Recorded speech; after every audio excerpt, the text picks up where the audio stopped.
looks good. Everything looks good. Let's hope.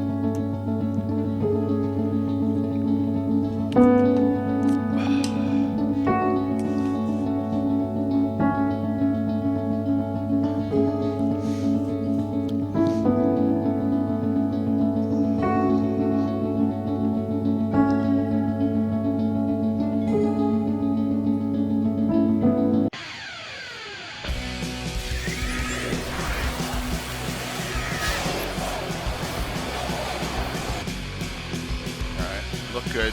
Everything, you hear me clearly, right? That's a good thing. All right.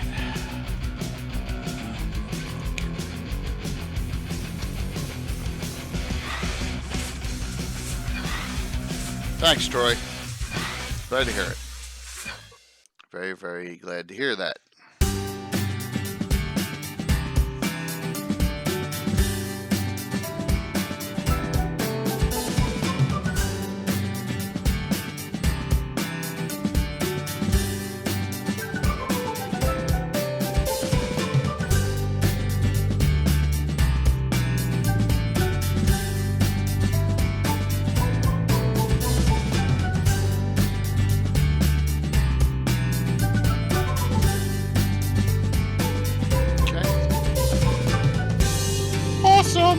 That's all right. Anna and Mike are staying quiet for some reason.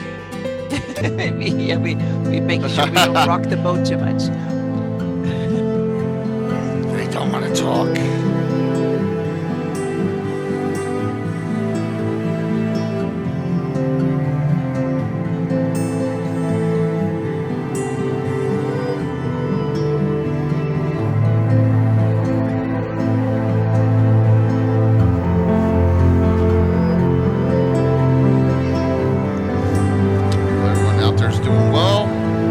Patrick, did you get my Discord message?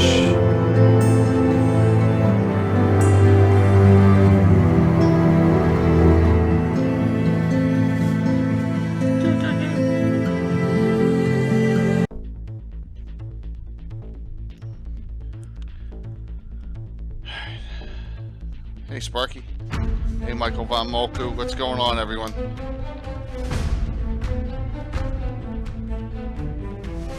I sent you a message in Discord. Thought I did. Let me take a look. Yeah, I did. About 23 minutes ago.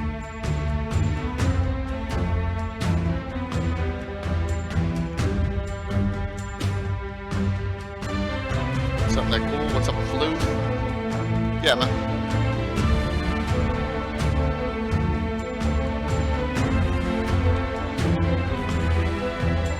Start off, kicking off another week of bonus streams, 4 streams this week. Wasn't it funny, Anna, that Calista thought the Fancy Magic show was this Friday? Like, no. Yep. I wonder why she was posting it everywhere, but I thought she was just early. But the date was right on it. Yeah. I was like, well, that was cool.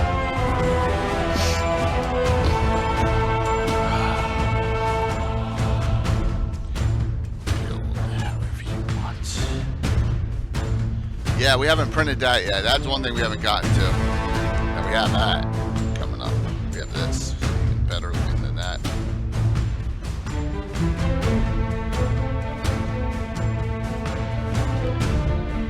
I think we're doing a bonus Reaper giveaway this Thursday, and then I think we're going to do Infinite Dimensions next Thursday, because, well, of course, we won't be on the Thursday after that for Thanksgiving.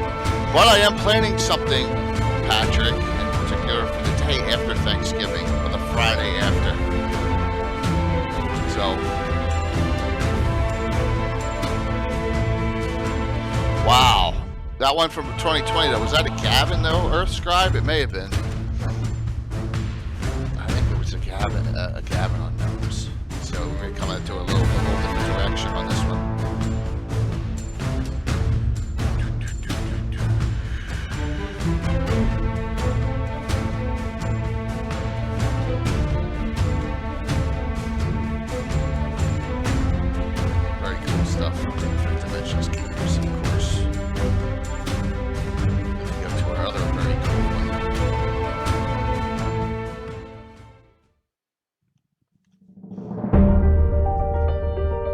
Thank you, Flo. Thank you very much.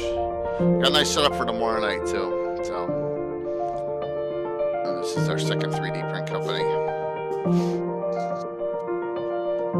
who is having a huge giveaway starting over the holidays. Where, from the, whoops! Oh, we get to rewatch it there. I was doing a shout out, and instead I hit the I hit the scene thing. So, yes. Well, Gamescape is having a huge giveaway, and they're going to have a contest for someone does like a diorama scene with some of their Patreon prints from the last 2 years. And like I said, the winner is going to be that Gold Dragon of Chaos from Ralpartha box set, which is like $250 minimum on eBay now. So, along with 5 other sets of gifts. So, Mike Disney and Build-A-Master Craft are going to be the judges for it. So, we'll get more details as that comes along. That'll be really neat. Thank you for the sub, Katana. Hey, no problem, man. If you can lurk Flu, it's always good. Keep that thing on lurk. I always appreciate it. Awesome.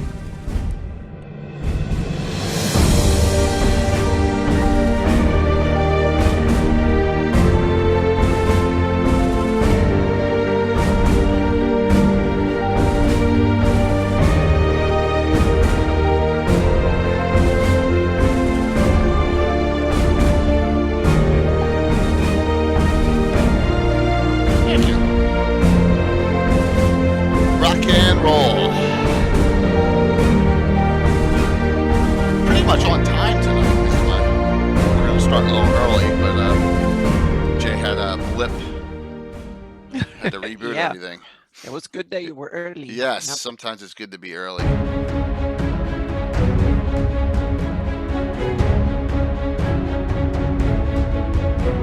Oh wow, dude, that would be good, man. I'm always looking for music that is not, you know, the rights are reasonable to.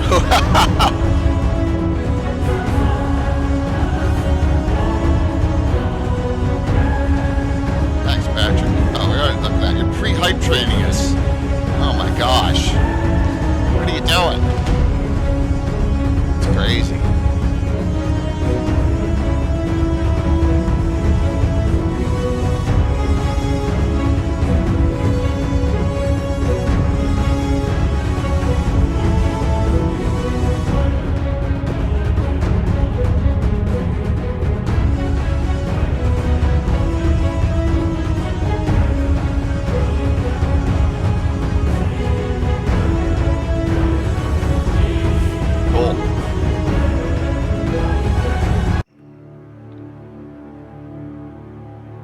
Nice.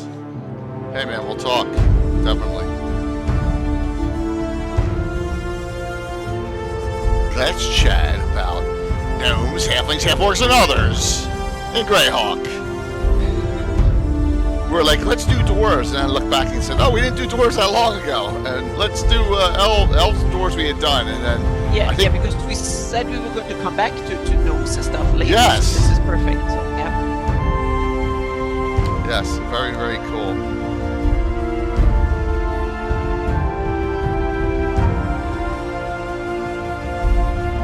I don't know if I'm going to be able to get Tim over. That's a real tough time to get Tim over. It would be tough, Patrick. I'll try.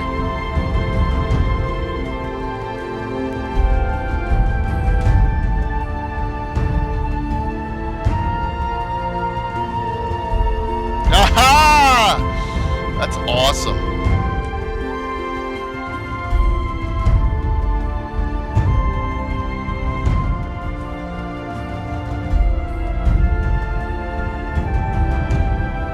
Hey, what's up, Megan? Look, we're already hype trained it.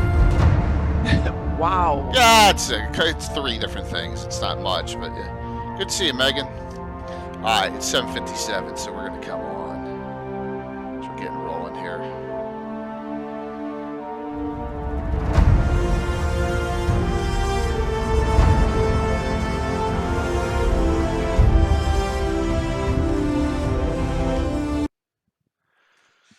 All right, good evening, everyone. Starting off another week. I'm J.K. Lurgazumba. With me, as always, on Wednesday nights, the great Anna Meyer and the legendary Greyhawk Mike Bridges. Howdy. And Hello. tonight, Troy. Oh, Wow, awesome. thanks, man. Thank you. Wow, that was really kind of you.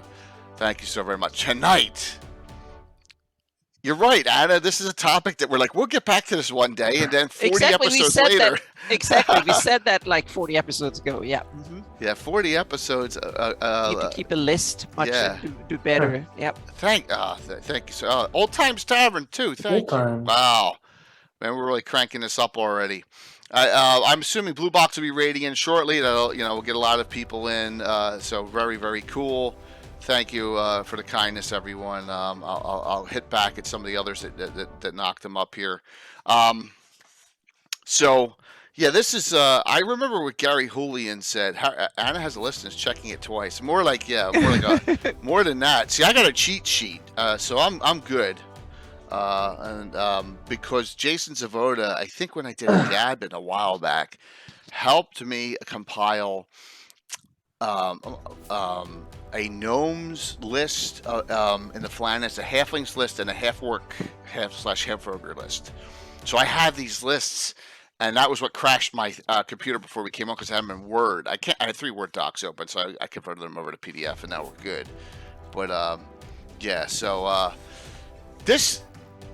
I think that these, especially halflings and gnomes more than anything, get lost in the shuffle in Greyhawk, which is kind of sad because I really love. Why is my stream 1080 only? That's a good question. I think because wow. Oh my gosh, Patrick, thanks. Dubtatch, I'm going to tell you why. I will stream in 4K when I get partner. If I don't get rejected for, it was 11 times or whatever it was the other day. But once then I have dedicated bandwidth. And then if I stream at 4K, I got problems with bandwidth issues being only affiliated. And that's the reason. I got to get that dedicated. Have you got rejected again? Oh, yeah. Yeah, yesterday morning. Oh, yeah. Oh. That's all right. We don't need to talk about that now. Okay. Yep. So. We'll just keep on. We're keeping at it. So thank you. Everything helps. Thank you all so very much. We're on it. So yeah, yep. I'm working. Sorry. Oh, it's set to 380. Oh, 1080 only. I don't know. I'm sorry about that. I think there's some only certain people can get the offer to downplay. Well, no, I think what Dubtatch, it may have to do with your browser too. Which one are you using? A lot of people have trouble with Google.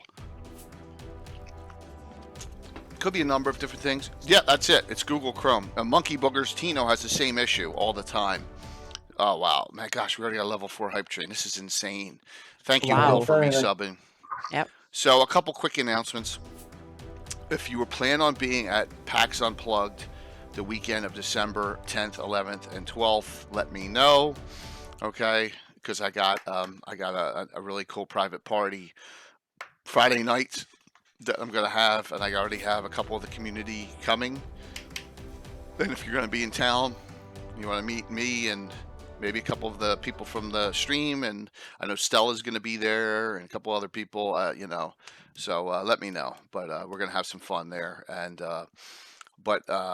that's the main thing. And then just note, we got some great stuff coming up this weekend, and I got a big special announcement I'll save till the end. I don't even have a banner for it. I just finalized it today.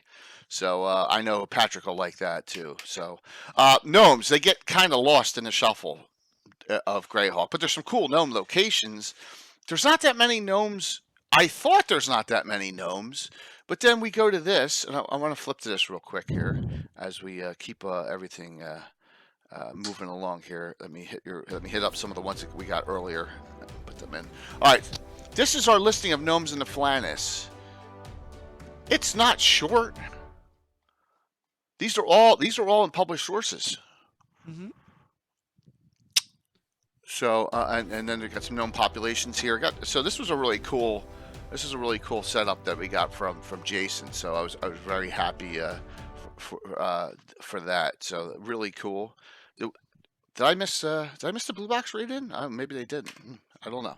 So yeah, it was it's a great thing to have this information. But we're going to talk tonight about like locations and some ideas and some specific characters of them, and plus off races. And you don't even have to go to off races for 5e. They were available in 1e, and there's some legendary ones. So we'll talk about them and go from there. Synopsis, Mike, Anna, what would you like to discuss for this topic? You saying Well, there's more gnomes than halflings? I don't know in the about that. list? It's close, I think. It's close as far as published source. There's a fair amount. But a lot of these, some of these are deities. Some of these are mentioning of, different. If we go to the halflings one, they're about the same size.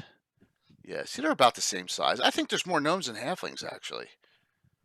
Yeah, I That would be mentioned. my Yeah, I guess. think so. That's crazy. But the Yeah, gnomes exactly, have Jason. one. Yeah. Yep. Go ahead. No, the gnomes have one advantage over the halflings, and that is the gnomes have one sort of realm to themselves that they rule over, that the halflings don't seem to have anything even remotely close to it. No Meaning the reason. dwarfs, the dwarves only have a couple, and the gnomes have one. And I'm aiming, I'm talking about the free assembly of the Cronhills. So at least that's a realm that they seem to at least Where's fairly. that realm described? It's in the Living Greyhawk Gazetteer, I think, and Right. might even be mentioned from the Ashes and a few other I sources. was going to of the say, I later. hope it's found somewhere other than Living Greyhawk. Huh. I don't think so. I think that's where it came the first. In the early books, it's not mentioned. Well, I pulled out these two second edition books, which are really cool. You got Gnomes and Halflings, and then you got the Complete Book of Humanoids, which covers orcs, half-orcs, So you have these two. Oh, let me do the Mine's let at me set the work. giveaway up. Well, we're going to add something to it with this massive level 4 hype train. So I have a Troller Game $25 gift certificate. I think we'll do a Patrick setup too as well for some book giveaways as well. I have everyone's out, with the exception of the Mike Disney giveaway, because I just got them in this today, and I had to send one to the UK, and that was it. So we're good on that. So that is ready to roll. So what I'll do is I'm going to give away the two that did not go out on Sunday's Gabbin, which means you're going to get Country Sites and Queen of the Demonwed Pits, and then if you have them, you can convince me otherwise as to something else. We'll figure that out. So plus, we'll do 25. So we'll do 2 giveaways tonight. Thank you for the monster hype train. Really appreciate the support, everyone. So I love the smaller races, especially gnomes, because gnomes are a little. They can be annoying if you play them. They can be illusionists, and I'm talking old school now. Remember, I'm not talking. Oh, here comes Blue Box. Here comes John and crew. Raid. John. Welcome, Right in the end of a everyone. level, almost to level. It's ending now. Level 4.5 hype train there, John. Yeah. Thanks so very much. Always. Thank you for coming in. Hopefully you had a great stream. And Thank you, Damn Weirdo. Thank you, Keith. Great. wow. Thank you all so very much. Really appreciate it all and all the support from everyone. And thank you, Damn Weirdo, for doing Stiletto. I was just So, gonna look 'em up. Oh man, fun times tonight. I really didn't get into Gnomes, believe it or not, until the Untitled Chapter book came out. And does that make any sense at all? Yeah. Yeah. Do you know why? Oh, what? Why is that? They're not in basic D&D. They are. Does anyone know why the Untitled Chapter is when I went to really love gnomes? Does anyone out there know? There's a lot of gnomes. You're right, Jason, but they're just they just don't seem to get love as much. And there's Alex, Antiquitous. So there's a reason though. Personally, like Gnomes and Halfworks, I root for the underdog. Another smart thing too. Yeah, You're close. You're close. You're very close, Rob. The multi-class offering for Gnome, they allow. It said ILL/ASS. I was like, they could be illusionist assassins. I was like, that was it. No, they could have that multi-class illusionist assassin, and that is when my light bulb went on for one of my greatest nemesis of all time, one of the leaders of the Dark Brotherhood, named Pookhead, who was a gnome illusionist assassin. And then we're talking about like 83 to, I think he lived till 83 to 90, 7 years of just. Can you imagine having that non-detection or having that mislead or having improved invisibility and having assassination abilities? It was awesome back then. Yeah, it is brutal.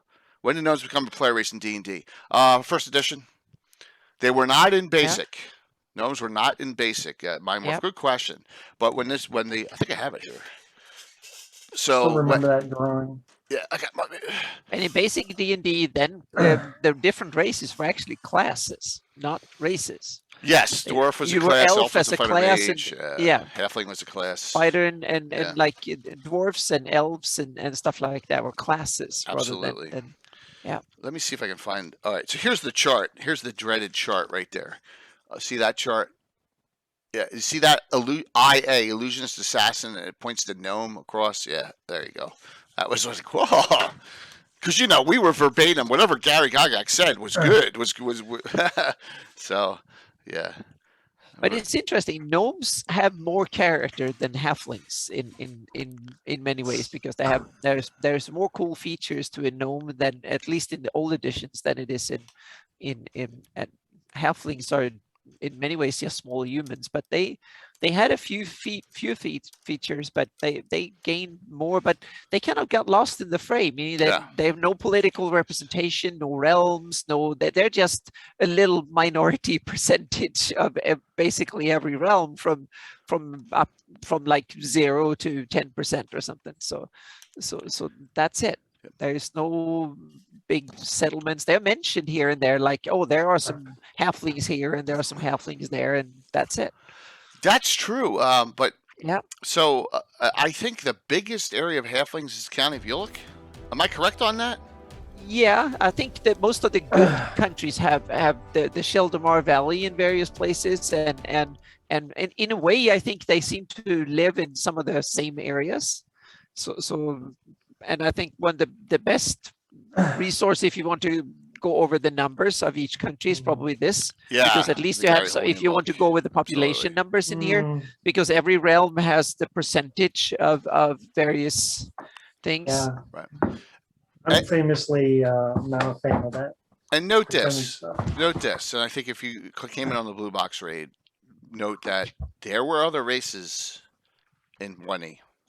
There was ways that it could happen, and there's two that are in a legendary publication that we will go over tonight, I promise. Okay. And let me pop this up here and show you what I'm talking about. Hopefully I don't crash the stream here within this. There we go. Right, our wonderful Rogues Gallery. One of the great publications, really cool publication of all time. So, yes. Very, very neat stuff in that, and I'll make sure that we discuss that. So, thank you all for the wonderful, wonderful support tonight. We would have had that level 5 hype train with all the stuff that hopped, but it didn't right on the raid. So, thank you. It was wonderful. We're going to talk about some half-orcs and some half-ogres, and then some other races that are around. There's a couple. There's one that is in Best of Dragon Volume 3 as well, that I know some of you have dabbled in Greyhawk as well. So most halflings mention County of Ernst, Duchy of Ernst. Jason, I wasn't aware of that in the County and Duchy of Ernst. That's pretty interesting, I guess, because they're all their meadows and flat, small hilly areas. But County Ulick is the biggest by far, right in my wheelhouse. So, and let's be honest, I've abused the halflings a lot for adventures. Some name of a halfling community that's being attacked, or they always like Happy Springs or Tranquil Stream or something like that. But as far as halfling player characters go, very few. There are some, but but even the Bandit Kingdoms have 5% halflings. So we're talking about two Bandit Kingdoms? Yeah, in Living Greyhawk, yes, it is. So to me, it seems like these little things were just sprinkled in to give every player race a representation in every realm, rather than I think it's kind of a sacrifice to playability in a way. For example, Hull has a population of 277,000. it says in there that 2% of the population's halfling. That means there are 5,500 halflings in Yeah. all. Do you And really that's think? fine. What, That's fine, but that means there's more halflings. Yeah, if you're toggling between the folio and Living Guard Gazetteer, I could argue there's more halflings in all than in the County of Bulik. yeah, But some. there's not. Yes, yeah. I to be honest, I don't like these kind of just sprinkled in You got to little stick goodies. with one set of numbers. Yeah, and I don't think there's that many halflings living in either No. Ull or Bandit Yeah, Kingdoms. because in the folio, it says in all demi-humans is doubtful, which Yeah, means there should be any. exactly. They're the ones that are there probably drag Yeah, there against especially their not will. 5,500. Yeah. So those percentages are wildly off. Instead Mhm. of 2%, it should have been like 0.2. Yeah. All right, so Sparky brings up, in my limited D&D experience, it feels like gnomes have really overshadowed halflings over the history of the game.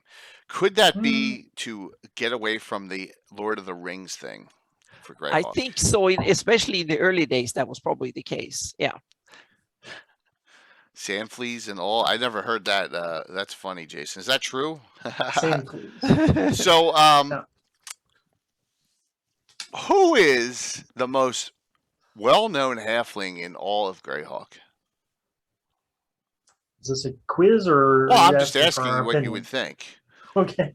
I don't know any real Um, famous one. I know of an infamous one. There's one Yeah, in the Pomarsh that was part of the slavers. Yeah, that's what I'm talking Hmm. about. So, Yeah. if we go, no all right. good halflings.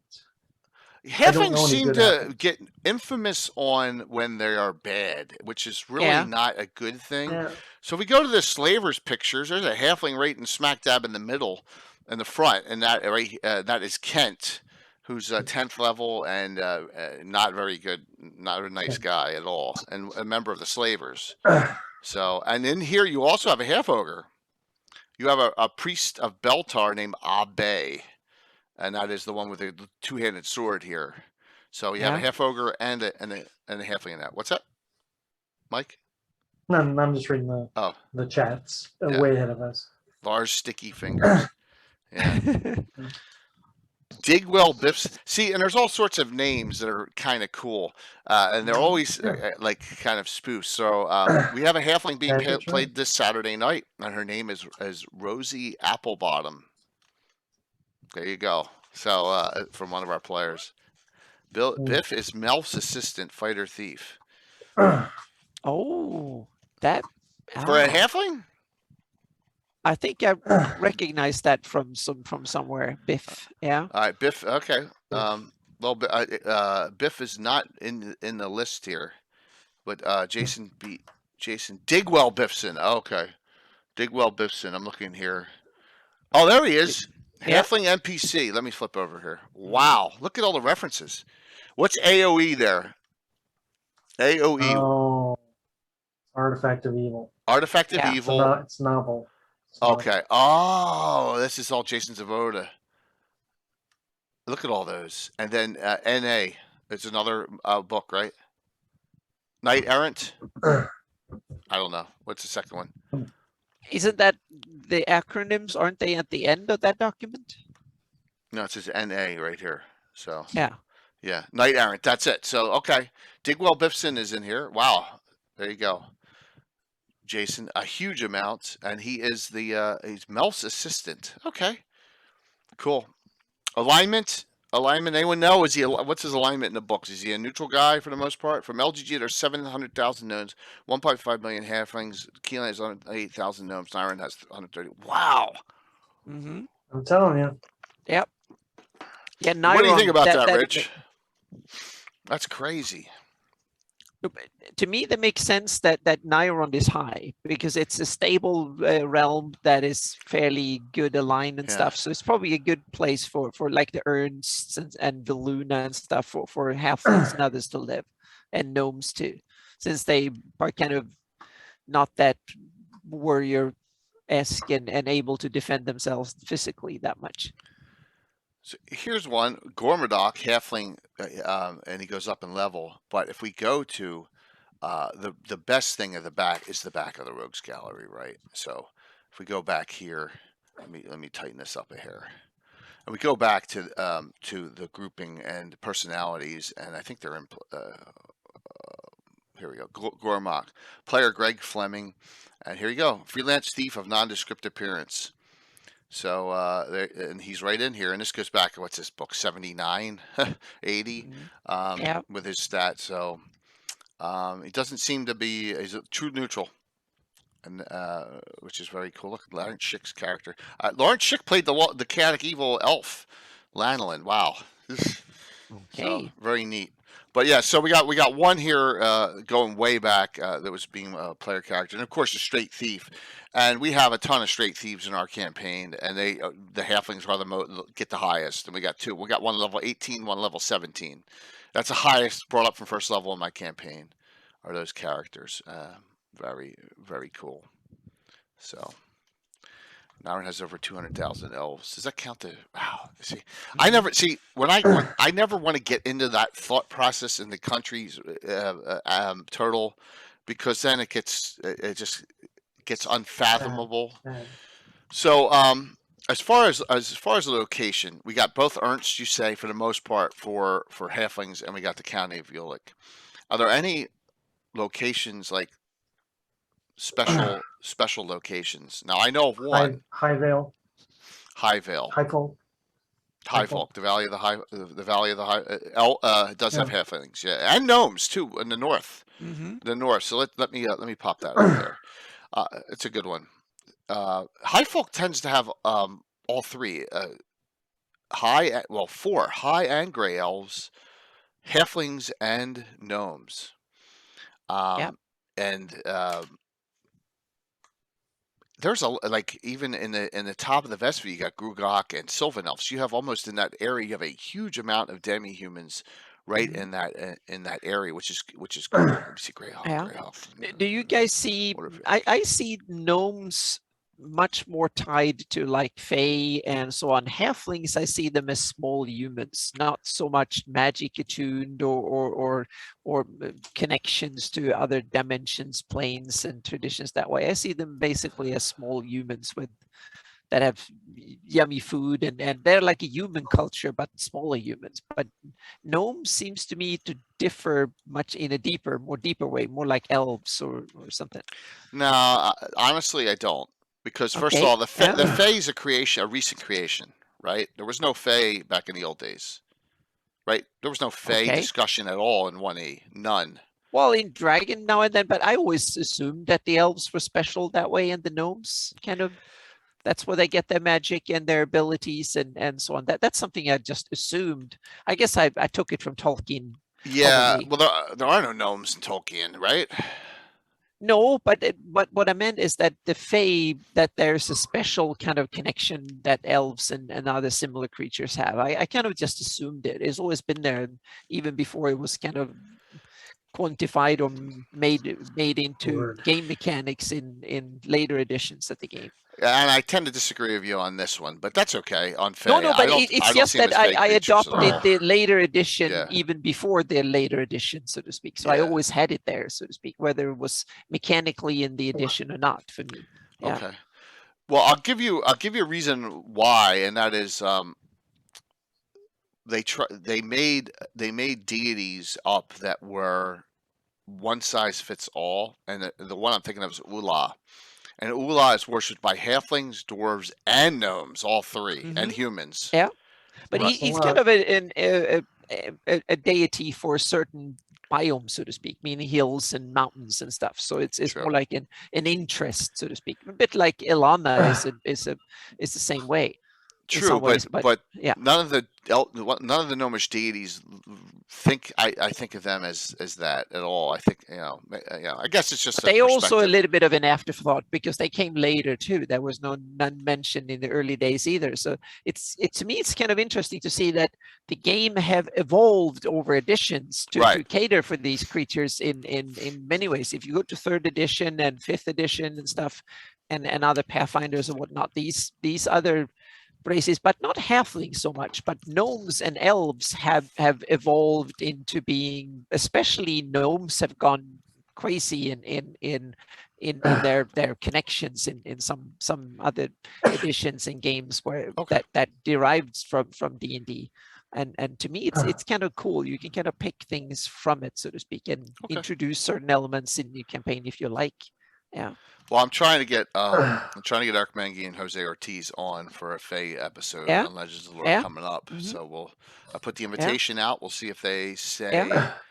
See if That will be awesome, because it's I think Fae is a dimension that I want to have in my campaign, my version of Greyhawk, and it depends. You could perfectly play Greyhawk without it if you want to, or you can include it heavily if you want to, and then make it like me a dark and a light and a dark version too, so to speak. And so you have the dark elves tie into the dark one, and the gnomes and the elves tie into the more lighter side of it. Okay. And the deep gnomes, and then you have others that so it's kind of the Underdark version. Yeah. Well, I was flipping through the Gnomes and Halfling second edition book earlier, the one you were holding up earlier. Mhm. I was flipping through that today, and it was talking about the different varieties of gnomes. And it said that I'm fairly certain this is why I read the complete book of Gnomes and Halflings introduced the forest gnome. So before that, in 1E, all gnomes were rock gnomes. That's what I assume too. Yeah, that's part Which of that. then tells that me that the Fae integration. thing didn't start till 2E. okay. Mhm. Yeah. And they didn't Yeah, call it got that. it got more diversification and more intricate in second Yeah. edition, and then even more in third 'Cause edition. we had and deep gnomes, we had fourth. tinker gnomes. Yep. But we did not have forest gnomes until that book. Yeah. It is so you have I've never differentiated between any kind of surface gnome myself. I have deep gnomes and standard gnomes, Yeah. and gotten away from having deep gnomes as player characters. When the Arcane of Fad came out, you could play dark elves, gray dwarves, and deep gnomes, and we got away from that. I was just like, this is too much. Don't want to go, once in a blue moon for a reason. So I'll give you an example. It's kind of funny. Alan and Bill have. Are you ready? Are you sure? This is one group. Alan's got a dark elf female named Juliana, and Bill's got a deep gnome male named like something like Nomeo or Moreau instead of Instead of Romeo. You got it right. So yes, they're in love. Moreau, there you go. Bill's lots, and so they've departed the Underdark together because of their forbidden love. Yeah, it's kind of That's kind of cool. Yeah. That's kind of cool. Yeah. It's kind of disturbing, actually, but yes, It's a love story from antiquity, and yeah. One of my most standard runs, I run them as a blend between elves and dwarves. That's interesting, Rich.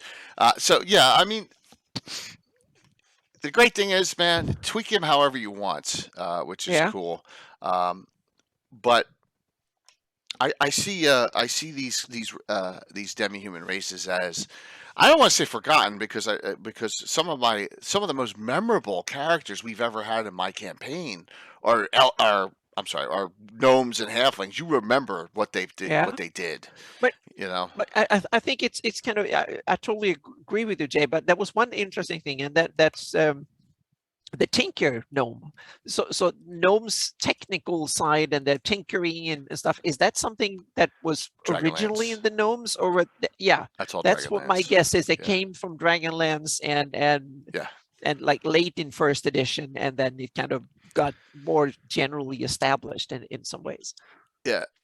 So what it did was it created the and that stayed with World of Warcraft, right? Yeah, it's more almost steampunky a bit in gnomish kind of culture. And I don't know enough about that's what gave Gnomes. I don't know enough about future editions, what they did.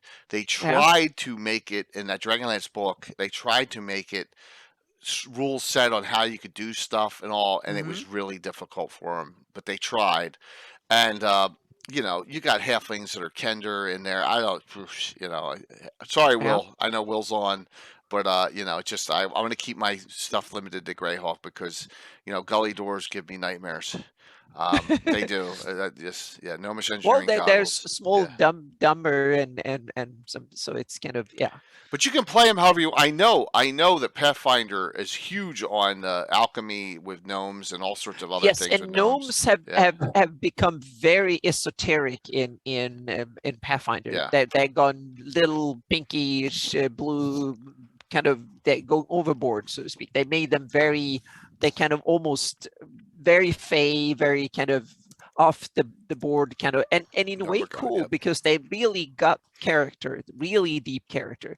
And they also made the halflings wanderers, which to me it seems kind of weird, because Yeah. small vulnerable people tend to stay at home and be homies. So I kind of, I really agree with Tolkien way more when it comes to halflings or hobbits than Pathfinder, where they become nomads and roaming around everywhere. That's from Dragonlance. Yeah. Ah, The okay, so wandering halfling are kindred. cool, okay, Yeah. yeah. Because to me that makes less sense. Exactly, to me Jason. that Well- giants will be nomads, to me makes sense. They eat a lot and can roam over a lot, and they can also defend themselves fairly easy. So if you want a place of lore, and it's right near Altamira, we got to remove this road connection to this, Anna, and that is Yep. Esmerin, right? Okay, This is yeah. right in the Greyhawk Adventures book. And Esmerin is a secret community that's walled off from all of society, and no one really knows about it, of stone giants and halflings. And they live in harmony together. Okay, So, yeah. Goats, your stuff went out, man. I put it there because it's a very isolated little valley is. with hardly. So Sounds it- like a that- good Yeah, sounds like a good symbiotic relationship. exactly. The Halflings giants and build things, the giants. halflings feed them. Yep. Yeah. Mhm. And yeah, that's kind of, that they could probably coexist without competing too much, and it could be, yeah, that could be an interesting cooperation. Yeah, Paul. I hate getting that maturance warning over and over again. Everyone knows Greyhawk fans are way too mature, heading for death's door. What? Uh-oh. What's that mean, Gary? Warning over and over again. You must be coming in from an outside source if you get that every single time you hit that button coming in, right? Because you've been to my stream 100,000 times. So Yep. don't know what that means. That's weird, man. You get that. That's strange. Because once you come in on a thing that it knows, it should keep you. Huh. Maybe you're just coming in on multiple IP addresses. Very strange. Yep. Not sure about that. So Oh, it's a browser cookie. Well, yeah, maybe if you're eliminating your cookies over and over again, yeah, that's very possible. Thank you, Dork. Run it anonymous or something. Yeah. So Esmerin is really close, and it is a very isolated location, which is really kind of funny when you think about it. So how isolated is it really in your campaign, though? I've never Since used it looks it. like it's in Exactly, your you put backyard. I know, but 10 miles away. So, yeah, but it could be. Look at how deep it is and stuff. We just got this road's got to be eliminated. That road's got to be eliminated. So. Oh, okay. You don't want. Yeah. So we need to remove the road. Yep. Yeah, definitely. Put a little trail maybe or something. Yeah. So, well, gnome-wise, some great areas of gnomes. Cronhills, Could it right? be? Yeah, Cronhills to me is the most obvious kind of where they are, at least most developed area when it comes to gnomes. Gary, I wish we could change it. Trust me. I would love to change it, and but yeah, it's got to be because one time that would be Mike calls it Ulster. That's funny. So it's funny that the Cronhills borders and gnomes were a part of the Battle of Emerity Meadows, and gnomes were right at the beginning. You know, the Hamlet's right here. On the border with Selene, on the border with the Lortmill Mountains. So once again, the gnomes are right in the thick of things. They get forgotten about a lot. But I'm like halflings, and you'd think there'd be some halflings in this area, but there really aren't. Maybe some in Cronhills, correct? There maybe it's like 2/3 gnomes, 1/3 halflings. Is that correct? I think it's that they live in like the Verbobonk Hamlet area, but you have to go deeper into the hills where the gnomes Yeah. live. Yeah. Okay. Okay. Cool. Like there's a town in the Crown Hills, Osnabrück. Osnabrück. Osnabrück, right here. We have Ostvik, but you have Osnabrück. Yeah, that's what I'm talking Osnabrück, about. right here. That's, Yeah. yeah, that's in Yep. Vecna Lives. Yeah. There's a I whole love it write-up on because the Crown Hills. and I love Vecna it because Lives. it's such a Nordic spelling to it. Osnabrück sounds like something that Is could that be. gnomish or halfling? I don't Definitely know. It's no. Gnomish. It's a It's definitely gnomish. Gnomish. Yeah, it's a gnomish community. So I guess Okay. and then Talbot is it's named in several places too. Yeah. Spoiler: the gnomes of that town are have some connection to the Vecna myth. Oh, So break out your book. very cool. This is Mhm. like one of the most overdone areas of Anna's map because there's so much that was done here. I think in Living Greyhawk. you Yeah, can and see, it it's was like- also early on. It's the problem is that or kind of asset you don't necessarily need to see a problem. It's one of the ones that have received attention throughout the ages. Meaning it was one of that early attention in the earliest modules like Hamlet and Right. Temple of Elemental Evil and so on. And then from the ashes it got more, and then Living Greyhawk added another one. So most of the other areas haven't had detention in every generation.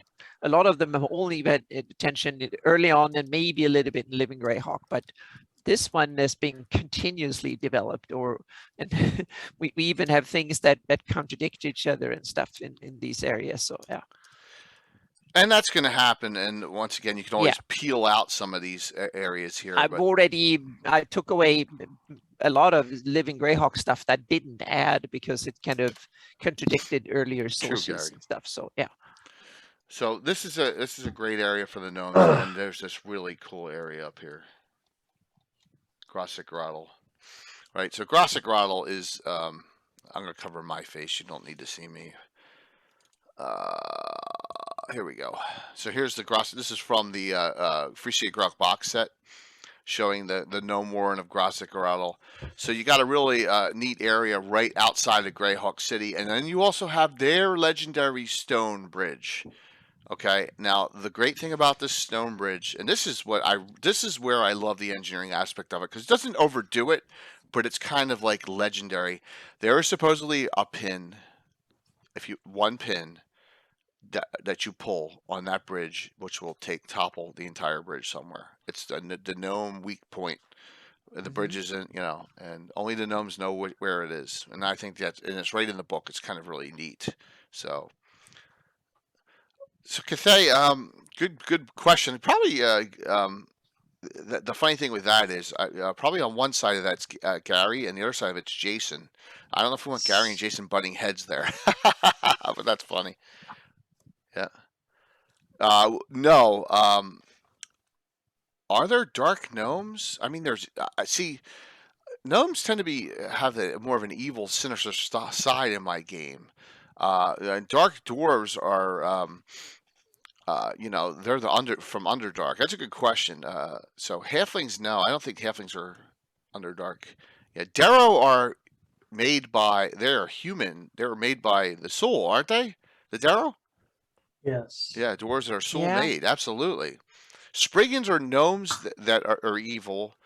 They're a mix of a giant gnome hybrid thing. They're like a fantastical creature from mythology, and they can change their size to both. So I don't know if they are actually gnomes. I think they are Spriggans. It's kind of so. Very, very cool points you're all bringing up, though. So this is a neat area for gnomes, and I've used Grottle a ton of times. In fact, I have a couple. I'm really bad. I have a community up here in this area. I really shouldn't even say the name of it on stream because it just has so many connotations. So I won't. Yeah. So, but it's a gnome community. I've added a bunch of gnome communities around Grottle, and thinking that I only fight Jason for a place at the dinner table. Nice. Right. Thank you, Rich. They are not gnomes. They look like that's what I thought. The Spriggans are Spriggans. So, yep. What half-orc was best at infiltrating? DePaulo. There you go. Tom asked a question from 1986-87. Yes, we had a bounty hunter going all the way back. He was a member of the Temple of Elemental Evil cult. Yeah, that we made up. So good one there, Tom. Thanks. We'll definitely get to those half-orcs. Any other places for gnomes that you want to point out there? We Valley of the High Folk, Cron Hills mainly, Grossegrottle. Am I missing I some? think Elmshire has some halflings. Elshire's a halfling community. Yes. Yeah. All halfling. Okay. All halfling. And it gets okay. the crap beaten out of it. In the Flinty Hills, there you go. We'll go to the Flinties. Yeah, Flinties have gnomes definitely, and gnomes of the Flinty Hills, I think, fight against the humanoids a lot up there. You're absolutely correct. So Elmshire is like, and I think we were talking about this in our stream. Elmshire is the Palermo of Greyhawk. Everyone beats this place up in every adventure. I always see something bad happening to Elmshire. I've had the mongrels go through Elmshire. I've seen all sorts of plagues, all different sorts of humanoid attacks because Elmshire is just a halfling community sitting there on the near Deve. Monsters coming out of the near Deve on them. They get abused. So and it's a halfling community. So the Flinty Gnomes have a central king. Let me go over it, Flinty Hills. Great one. Thank you.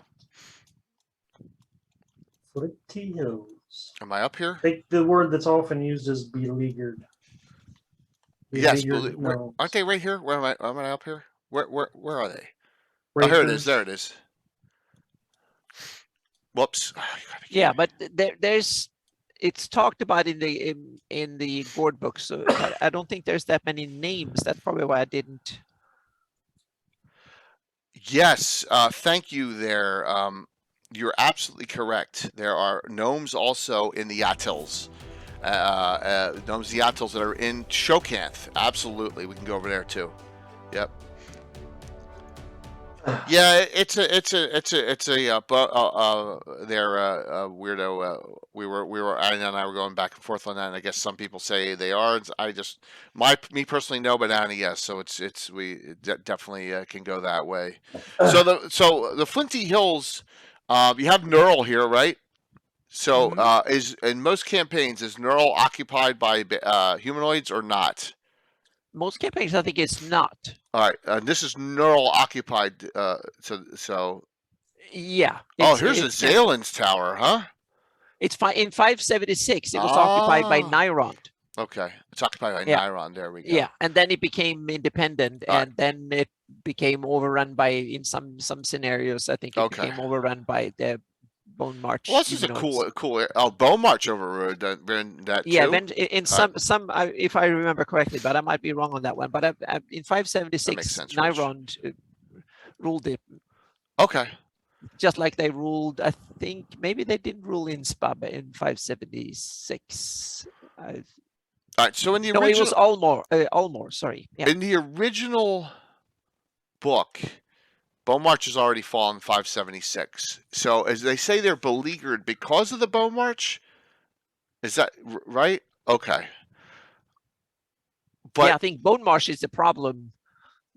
So Bone March is attacking across these rivers into the Flinty Hills, and then Nyrond's does not give the gnomes assistance. I'm just trying to figure out why they're so beleaguered. Yes, it's definitely the humanoids. Okay. Yeah, I can. This is cool. The humanoids of the Bone March. Got it. Okay. Canada. Jeez. So this would be a cool. Who's doing a Knurl campaign? I know someone did a Knurl map. Eric Mona. Eric, great to see you. And Eric, thank you. Hello. Thank you for a wonderful, wonderful Saturday night game. Everyone is saying how much fun they had watching. Doing a drive-by, that's great, man. Thank you. It was wonderful. By the way, Venarium's back to 7th. I did experience. He's not 8th, but he's back up to 7th level now. So, but thank you for we trying to he's back there. We'll schedule another one down the road. Definitely, we'll have some fun with that. But it's great to see you. What luck! Yes, my guys were talking the other night. They're like, how the hell did he know that trap was there? He cast that flying traps at the exact right moment, and then it's just the luck of Alishaz. So, and Tom, thank you for the resub. So, Tom, thanks, man. Wow. That was awesome. Thank you so very much. We're cranking it out tonight. This is a great discussion. I'm having fun with this. So, Someone had a neural campaign going on. They did the neural map, and it was in Cannon Fire. Does anyone remember who it was? Hang on a sorry. second. I've seen. Gary might know. Yeah. Or Puppet, Rich. puppet. I on a guarantee it. second. Puppets is going to be. We're going to do the puppets on the fundraiser. Guarantee it. Go to see here. Research data. Guarantee Yeah. that it'll be. Nothing Okay, good many ever people came run the of Bone March puppets. campaigns. Well, like for example, I know the North Province is in this whole area of the Highlanders, right? That's Assure's domain, correct? The Highlander castles here. This is all Assure run in this area here. I know he does that, but this is a cool area. This reminds me of the anti-Cron Hills area where everything's all nice and peaceful now, right? And the Flinty Hills would be a great spot to run. It's on the Greyhawk Companion. Have a wonderful article about neural. Yeah. So so it's Will. Will wrote a wonderful cool, Will. article. Yep, I'm going to link to it. Yeah, in please chat. do. Please place it in Yep. chat. Absolutely. Great from William Yep. Henry I Dvorak. just found it Awesome. on my. Yep, there we go. Thank you, everyone, for the support tonight. City It's of wonderful. Neural, a brief overview. Yeah, it's a Awesome. great article on Neural with some wonderful illustrations to go with it. Can anyone tell me about the this Duchy of Flint Hill? Is that is this Nyrond? It's all Kingdom of Nyrond here? Yep. Mhm. Okay. Yep. I'm wagering that it's living Greyhawk. Okay. Flinty Hills, probably mentioned earlier on, if I remember. It's from the All Marklands, Nyrond. definitely. Thank you, Fuzz. All right. Once again, you all have to help me out. I am so devoid of right side of the map. It's the wrong side of the map. The right side is the wrong side. The right side's the wrong side for me. So Yep. yes. Oh man, that's so funny. But did we miss all the provinces are living Greyhawk? Okay. All right. Thank you for that, Valmoku. I know you're a big Nyrond person.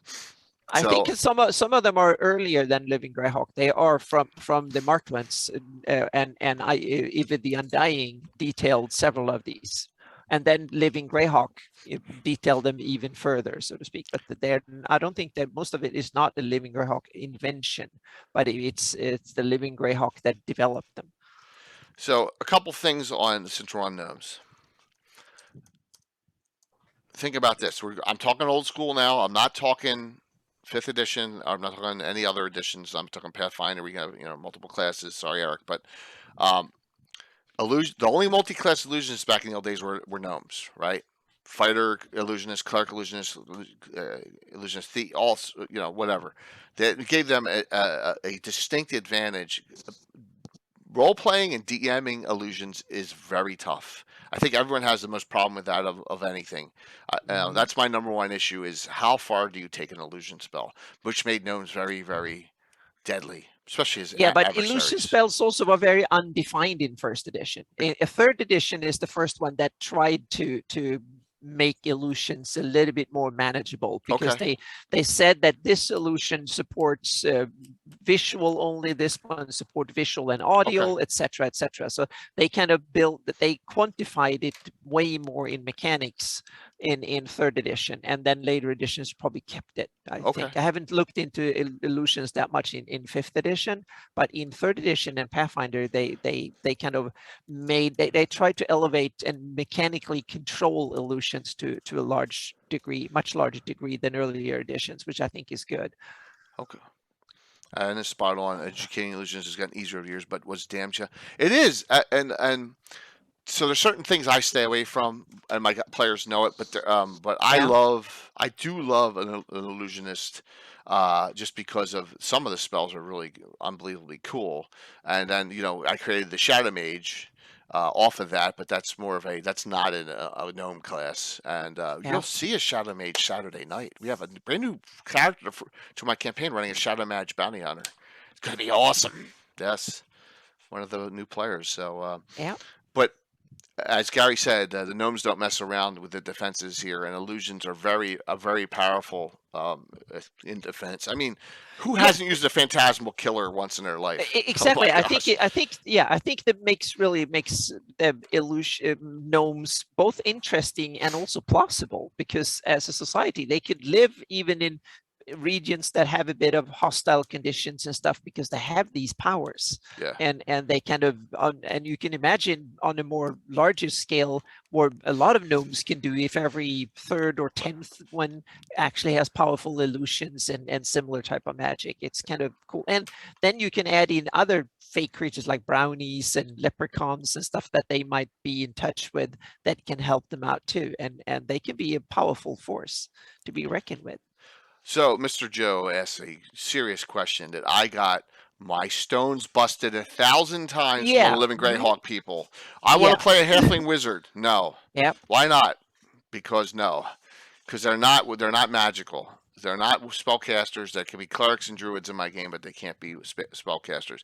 But in later editions, of course, that changes. Just in old school, it's just the way Yeah. it is. And I I think once haven't- against Lord of the Rings. Yeah, I haven't mechanically limited, meaning halflings mechanically can be, but I think it's more down to tradition and culture, meaning they might not have that deep interest in the academic deep study of magic and stuff. They're probably down to earth people. They probably master gardening or making wonderful kitchenware or kind of artisanal other stuff, so to speak. So it might be a cultural thing.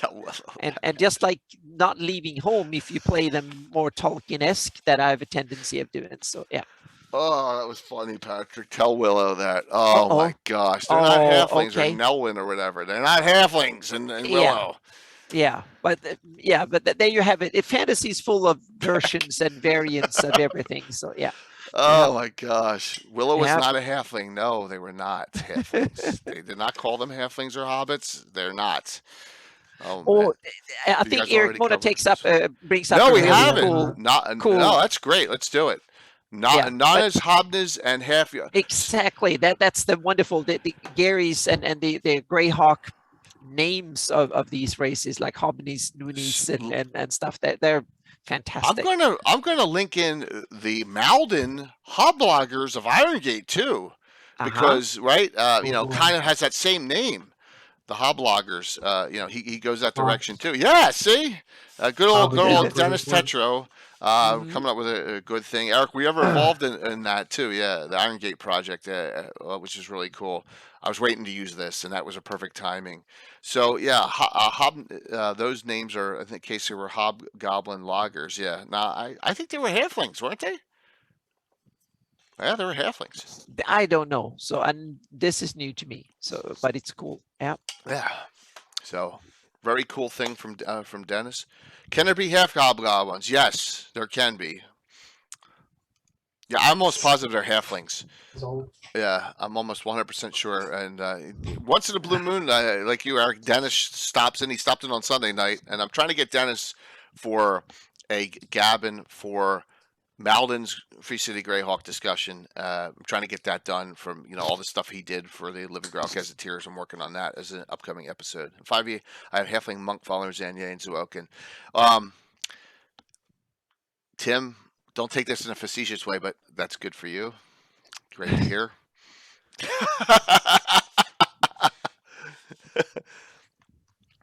So I think I remember that reading that half-orcs are supposed to represent half humanoids in general.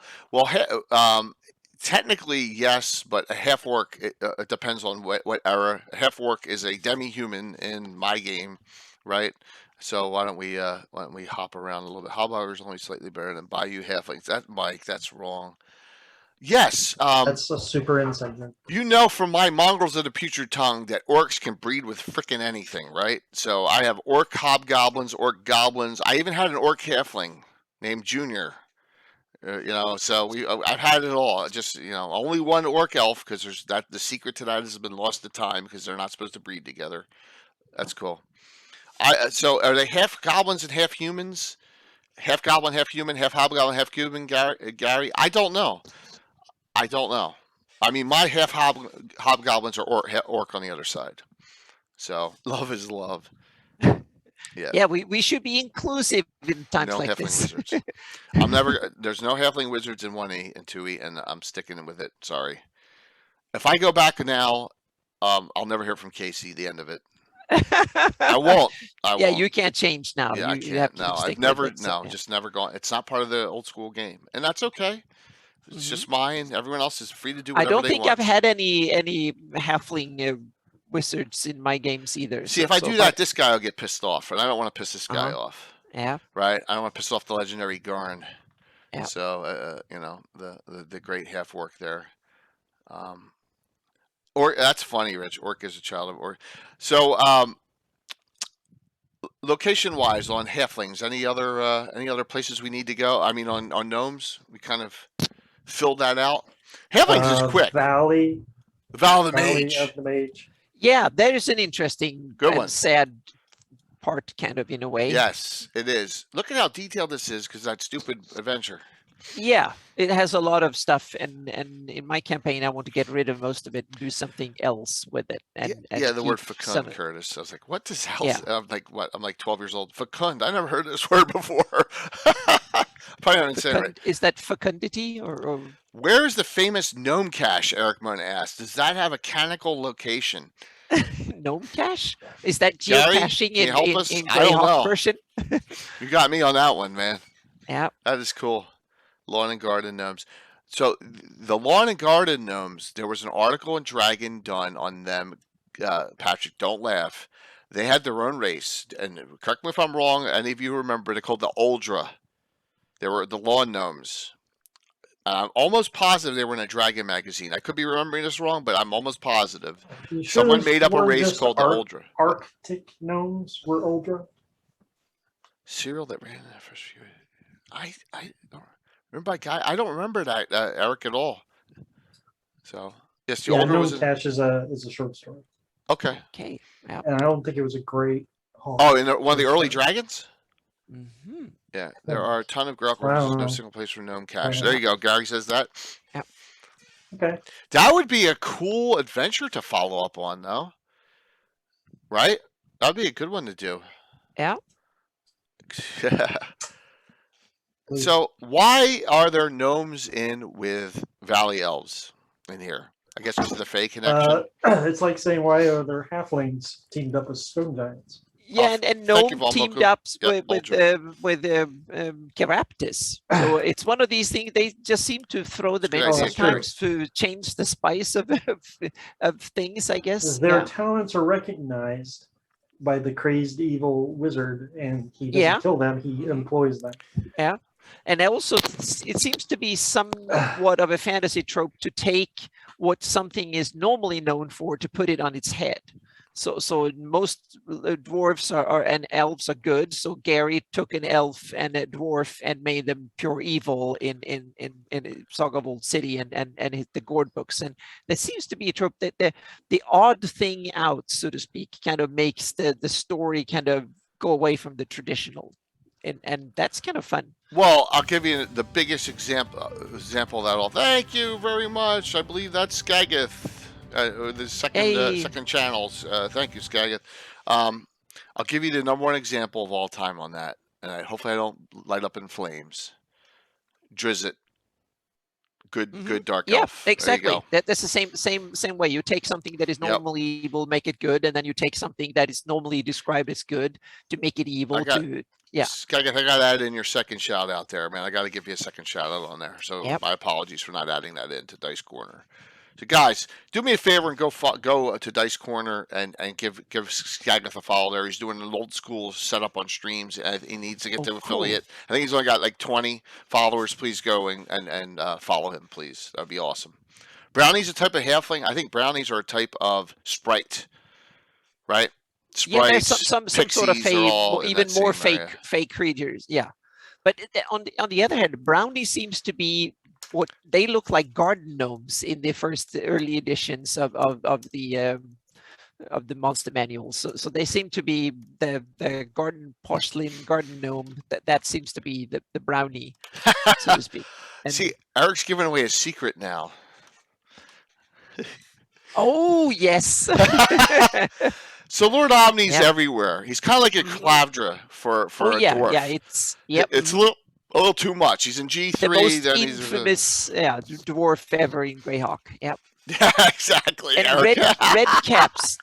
Red caps is another interesting kind of almost gnomish variety that I think comes from and no, sorry, go on, Jake. All right, red cap. Yep. Mr. Joe, Eric Mona put red caps in the Expeditions Ruins of Greyhawk in one of the secret areas at the bottom of the last tower, Tower Magic, I believe, whatever the last tower is of Zagig, Yep. Tower of Zagig itself, with a freaking broken juggernaut down there roaming about the bottom level. I'll never forget it. I was like, "What the Yeah. hell's this?" And it was a great Yeah, fight. I like red caps. Yes. I used them That was too. awesome. Yeah, Yeah. I put them near Oh, Norwell at the well, one of you did. the whole howling. Look it up, hang on. Eric. It's Yeah. funny. Yeah. I'm sorry to interrupt you there. No. I put them near the hang on a second here, where I put them near the Wailing Halls. I put them outside. That they a bunch of red caps were actually guards to the area there. So Lord Mistrine had hired a bunch of red caps to guard the Wailing Halls. So they were kind of nasty to deal with. Red caps are a scalable high level of goblin. Eric, thanks, man, for hopping on. That was awesome. Thank you so very much for your support and for your friendship. Yep. And I know the community loves you. And we'll see you soon. And I'll talk to you soon. Thank you. That was really cool. So, yeah.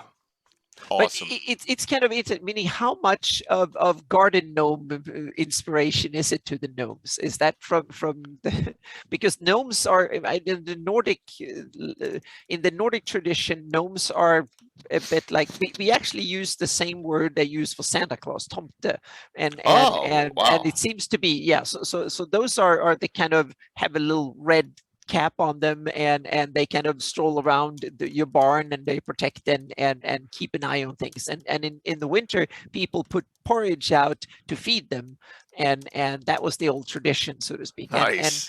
And they look very much like the brownies do in D&D. They on old postcards and from medieval times and stuff like that. You had banners and stuff where you supposed to feed, and they were the early Santa before we got the modern Santa that was Saint Nicholas, so to speak. That before then. And you got Skaget going on Tomte. Exactly. Yes. Yep. So this ties into the gnomish tradition. So awesome. Because when I hear and see gnomes being illustrated and talked about in fantasy, that they can become invisible and do illusions and all that ties so well into old Norse traditions of these little tomte, hus, tomte, meaning that's your house gnome. Cool. That comes with the house, so to speak, and that was supposed to, like, every building had its little gnome that kind of came with it, who's tomte, and that was, and especially at Christmas they could come in presents with you if you fed them and treated them well, and so on and so forth. So that was the tradition. And when I see both brownies and gnomes in D&D, that ties very much into the both the visual and the description of them ties very close to. So I think there's a lot of inspiration from Old Norse and Northern European myths with these little fey-like creatures, so to speak.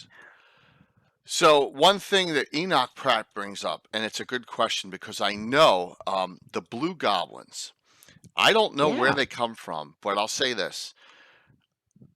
The Dungeons and Dragons miniatures from the early 2000s had this blue goblin in one of the sets, and I don't know what it was about or whatever, but I got a couple of them.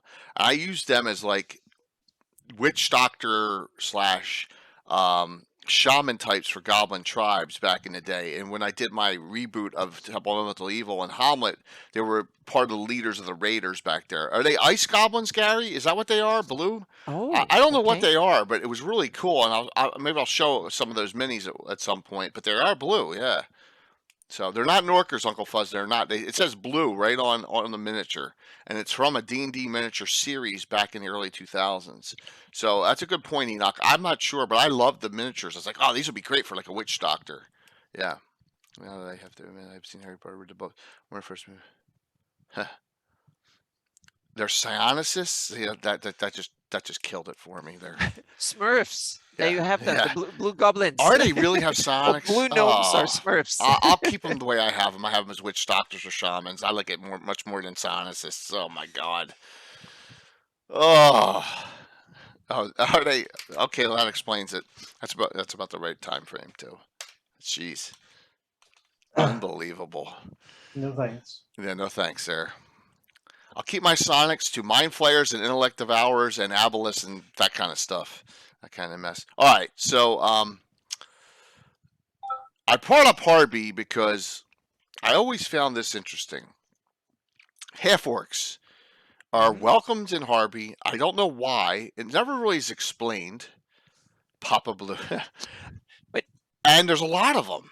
yeah, to me that sounds like something from old, meaning they've probably been there a long time. It's because they're trusted. So I'm thinking, could that be something from early days of Great Kingdom occupation, that they actually brought them with them as mercenaries or something like that I don't know. originally, or something? I think it's a cool thing. It's a cool aspect of our Harby Yeah. campaign, and it says it's Yeah, and you have Safeton, that is the opposite. Sure, They okay, don't yeah. trust them at all. That they kind of, at least when you go to From the Ashes, then Yeah, good point, sir.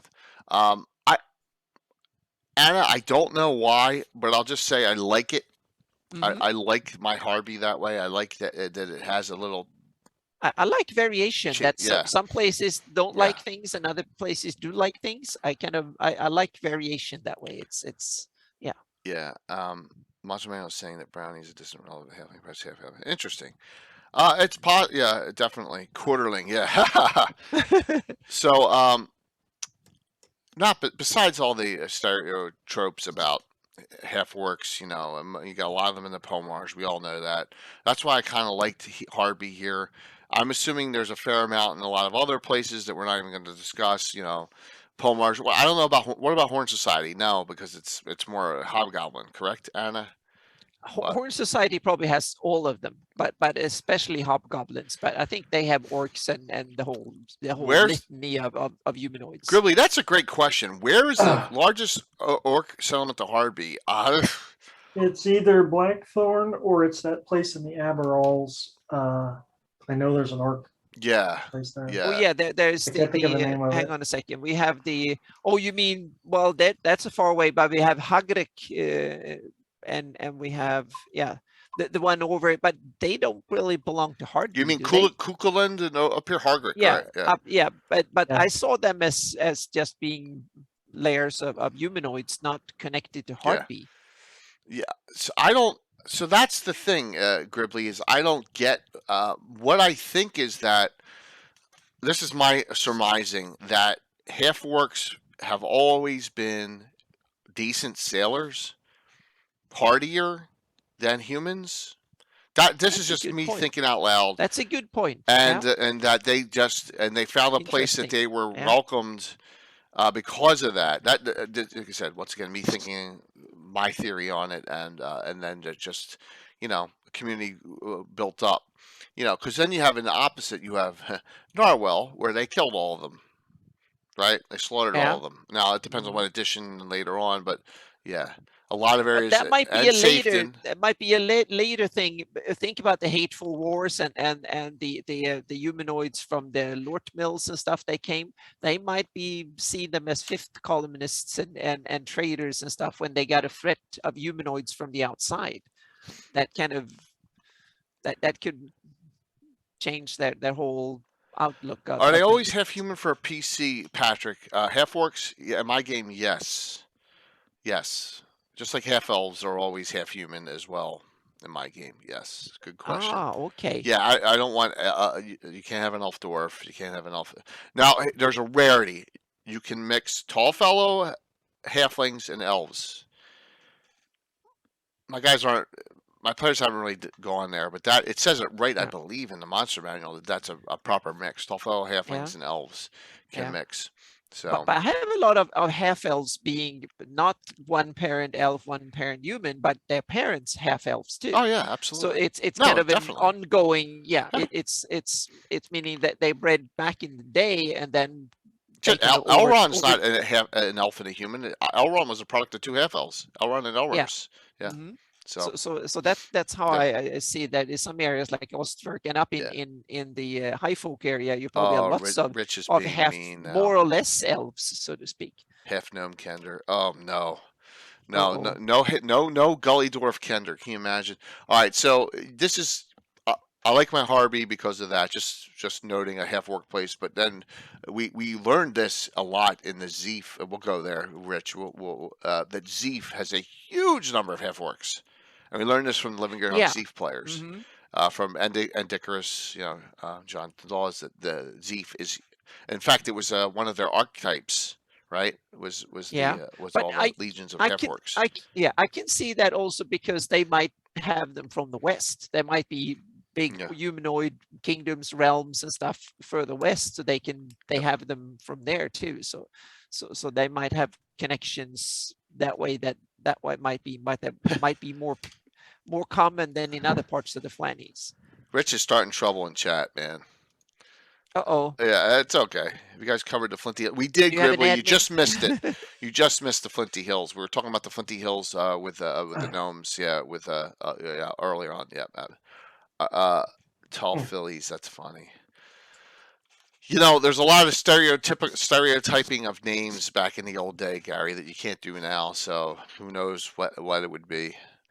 But so Now I need to. Oh, sorry. no, go ahead. Go ahead. I was saying I need to ask Mike. What about Ull? Because we see That's where Ull we're and going, map yeah. that. Yeah. That's where I was going. What's the humanoid situation and half orc situation and stuff in Ull? Are they accepted, common, hated? No, it's about the same as if you got any half breeds, they're going to be down in Kester, not up in the north part. Yeah.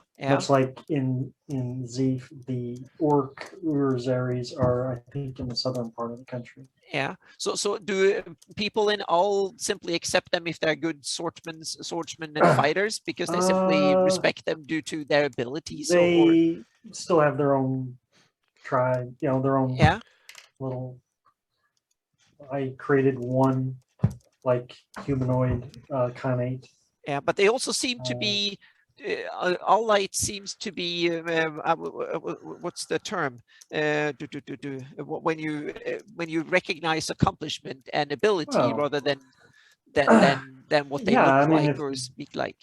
Meritocracy, so to speak. It's like it's kind of a meritocracy. So yeah, Man, they might not like them, but if there's an outside enemy, they're gonna cheer on orcs and half-orcs and half-ogres. Is all the origin of the Old Iridians? I don't think so. Correct? They are all old Iridians, aren't they? At the time of the twin cataclysms, that was their point of origin. Okay. Yeah, exactly. Where they were before that, that's all speculation. Yeah. But it's where the Iridian saga begins, according to at least modern history. Yeah, Tino. There's a lot of you get with your brownie sprites and all them, man. Yeah, I was just going to say. Someone asked a question, Anna, about the elf and the shoe maker. Is that a Nordic? Elves and the shoe. Yeah, maker? it was way back here. Whoever put it in here asked about a fairy tale about. I saw it and I forgot to ask you the question. Whoever put that in here, please repost that for me. Is not there? Yeah, Thunder. Put it back in. What specifically your question was? Yeah, it's not their original origin. It's where they came from at the end of the twin cataclysms. There you go. Okay, thank you. Yeah. I can say that I just posted on my Notion site that my Earth latest Earth blog post that was previous on my Patreon, where I speculate in this stuff, so to speak. So if you're interested in some ideas of what came before history, you can go there and take a look. Yeah. Are there communities of every monster in the manuals? Are there communities of every monster in the manuals somewhere in Greyhawk? Communities? Probably not. Some monsters are not very civilized in that way. They're communal. Exactly. I don't think there's communities of Frogamus.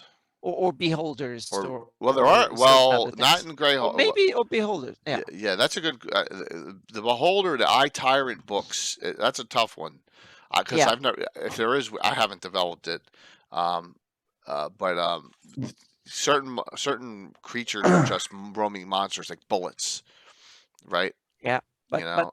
but the Greyhawk is big enough that you can, Oh, here- especially the whole planet. But All right. okay, Tino is in the Anna realm. How do they sustain their race? Please don't take this wrong way. I don't care how. I don't. That's not D&D. That's yeah. I know Anna cares about how bullets survive and sustain. oh and, yeah, and all. I I don't about care. all the weird things. So, yeah, yep. That's a good. I mean, it's a good question for someone in deep, but I think it gets too far into the weeds for me in my fantasy setting to get realistic ecology settings on every monster. There's some that you want to know about, and there's some that you don't want to know about. You know what I mean? I just don't. I can't get that deep. If I get that deep, I'll go crazy. No, seriously. I like to go crazy sometimes. I love that. Yeah, and I mean no offense by it. It's like yeah, certain creatures. Holder Loves a Woman by Percy Sledge. Yes. Yep. Now I guarantee you that there's whole villages or there's whole communities of Sioux monsters in the Vestry or the Sus Forest, right? There probably are. They're catch or peck, whatever there's catch. Yep, They're catch there. Yeah, pecks or catch or yeah. Things that are like like animal types or herd types or whatever. I guarantee that. But monsters, maybe there's mated pairs of manticores. Okay. Well, I see them. Everything that breeds one way or the other and has a metabolism is an animal, one way or the other, so to speak. We call them monsters because they have cooler stats than the regular. So yeah. Yeah, but like a Frogimus, there's no community of Frogimus. There's no community. I have never used the Frogimus, but if I do, then I need to come up with the ecology of the Frogimus, so I know where. So that's my is there a community of gelatinous cubes? Probably not, right? Oh, but some might just be a construct, so to speak. They're just a. I understand that, Tino, and that's fine, man. It's completely fine. And I'm busting a little bit, but just I know we get into that stuff on how it's they my fault. reproduce So you food can and all that. But it's just you can blame it on me. You can blame it on me. I'm it's the cool. culprit on this. Yeah. No, but just that is. I just had a cat open the door, so it's cool, man. Seriously. All right, so half-orcs and half-ogres. Half-ogre is very popular in our campaign. I don't know how many there are, but there are half-ogres in the knighthood. There are good half-ogres in my game. There are good half-orcs in my game. I have no problem with that. There are good dark elves in my game. Couple. 2 to 3. There's the ever mysterious Tim. Spunk. Yes. I haven't even talked about Spunk yet, Tim. Here, I'll make you feel better. Dun, dun, dun, dun, dun. There's Spunk. Now you have to explain what's the grand leader of Spunk. Here is, and this is from the Midgets in the Earth, Dragon 60, Roger Moore's joke article. This is You've been had, 20th level halfling thief, the leader of the Short People's Union for Nefarious Kleptomaniacs, otherwise known as Spunk. Yes, he has psionics too, by the way. It's one of the It's right. So just note that You've Been Had is a funny article. It's hysterical. Go there, and it's a Midgets in the Earth article because they've done Giants in the Earth articles for from lore, and Roger Moore went on a joke and did the Midgets in the Earth. And Spunk has a place in my campaign. Spunk is actually in Altamira as an alternate guild to the Thieves Guild, the main Thieves Guild. And You've Been Had makes an appearance once every 10 to 15 years in my campaign. There you go. So something I love. I think it was intentional to make him kind of look a little wacky because the character is a little wacky. Period. So, yep. So he leads a cult and walked in water with body eclecticism. Yes, the Order of the Holy Gizmo or something was the name of his fake cult he had. Yes. So Tim, bringing on the Spunk there. Oh, by the way, Tim, I don't think I told you, but here I'm shouting you out. You're on Gavin Sunday night, so be ready. So, is not good. None is hold in Radek a gnome settlement. Let's ask Gary Hooley and then whoever else. Let's go over here. Yeah, I think it is. Yeah, I think it Radek. is. But look at the symbol, and we can tell if it's described as. But I think it is. I'm looking for it. Is it down further? No, it's up there in the. Hang on a second. Is it? Nomads hold. Yeah, there's a whole bunch of them in Nobody's Hold. Yes, yeah, it's like a province east of east of there, but it might East. not be on the 7. Yeah, there you go. Oh, okay. Yeah, it's gnome. Okay. Yep. Very cool. The the folio says that there's a few thousand gnomes in Braddock. So Here's Spine Castle, and then all right. I still don't. Oh, there it is. It's called Daberested. Yeah, but Okay. it's the province is Nobody's Hold. Okay. So yeah. Tina, thanks, man. See, we had that. I really appreciate that. Thank you, man. That was a good point you made, dude, and I really appreciate the discussion on it. You know, and it's always good to ask about thoughts on things. Do we know of a half orc or half ogre stronghold besides all? I think when I think of like a place where half ogres are regular, that is all. So Michael Von Moko brought up, why aren't half giants in Greyhawk? And my answer is because they're in Dark Sun. Yeah. Yeah, it's one of those. I would assume most half orcs either live with orcs or humans. I guess it's on your upbringing there, Gary, too. But like I said, you have a great community in Hardby.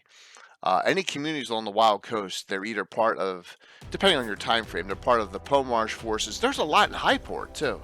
I have a lot of half orcs in Highport. You know. that would make sense. Oh, look, there's Lord Page's estate. Mine. Yeah. So there's Highport, and I have a lot in the Highport area. I've snuck dinner. Oh, okay, cool. Any half orcs in Perrinland? Thank you for all those, Tina. That was really nice of you. So the most half orcs should be in IUs in the Horn Society. in the Horn Society, you think so? I'm just saying, without looking, logically, that's where I would think the most are at. Okay. Where's the best pre-64, 564 information on Blue and Highport? I don't think there's any at all. What? I don't think there's any that exists whatsoever. So your best bet is to take the slavers. Get slavers and back convert the years back on it. I mean, that's what I would do on Highport and Blue. I mean, what else can you do? There's really we were arguing about Blue, whether Blue was named Blue or it was cut off, and it turns out Anna got Gary's original map, which she had from Len Kafka, and it's Blue, right, Anna, on that location? Yeah. Yeah. So most Blue half-orcs is at least fairly old. Maybe old soul stuff.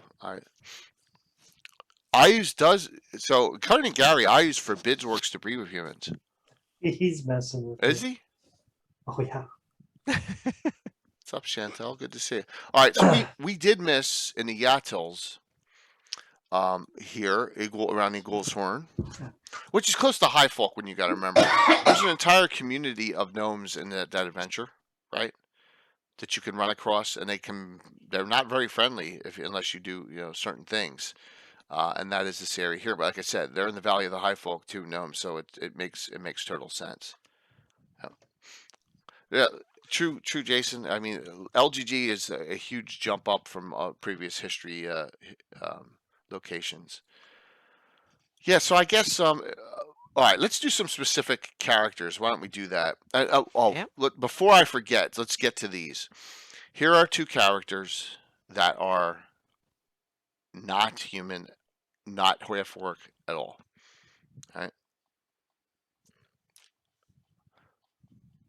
And then you can make a decision, and I'm not talking about all right, so the first one's Phoebus, which is Jeff Leeson's, which is one of the greatest artwork pieces of all time, right? Everyone loves this picture of Phoebus. Now, this is going way back, and in the day, he was a 10th level fighter, and then he was reincarnated. Now, here's a weird thing about reincarnation, and this is where yes, Jason, we talked about Harvey and the Half-orcs extensively. You may have dipped out for a second. I really went in there deep on that. Um, um, in the reincarnation spell and description, you don't have to come back as the same class or sex even as what you originally were. So when we reincarnate a character, I may bring you back as a whole different class, and it's happened with a couple characters in the campaign. But Phoebus came back as a 10th level fighter still, but just a lizard man. So he actually came back as exactly what he was. Um, and true neutral and pretty cool character. So this is an instance where it's completely off the rails in Greyhawk in 1E, a non-standard player character race. All right, that's the first one.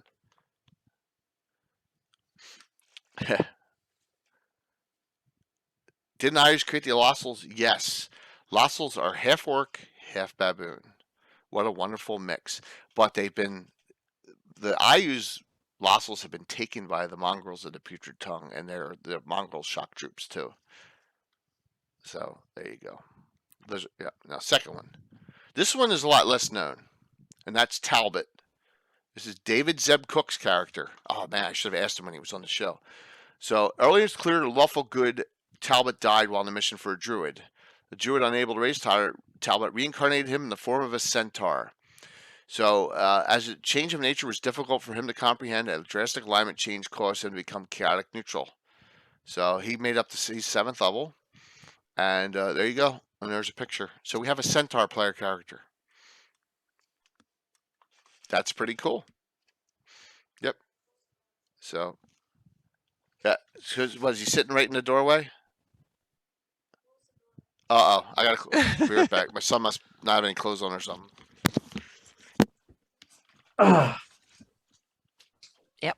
So Yep. the chat's definitely a cuckoo. My son must have been getting out of the shower. So. Uh-oh. Yep.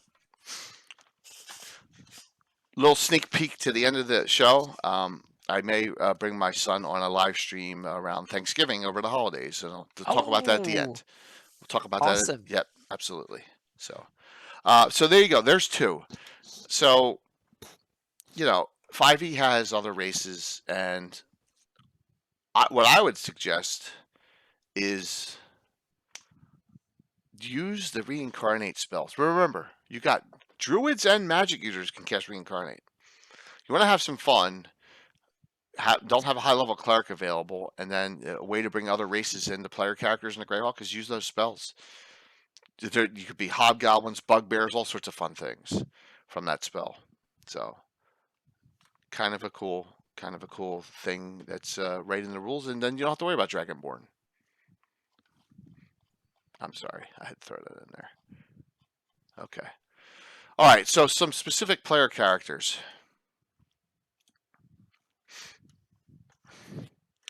I'm just going to randomly go here and see where I end up. See if I know any of these.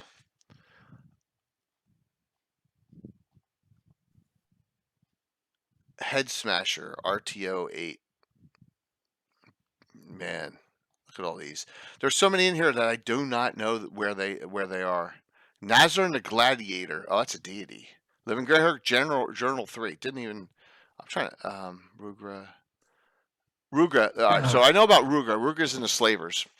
Ruger's one of the noted enslavers. Second edition books had fantastic complete book of human. Yes, you mean this?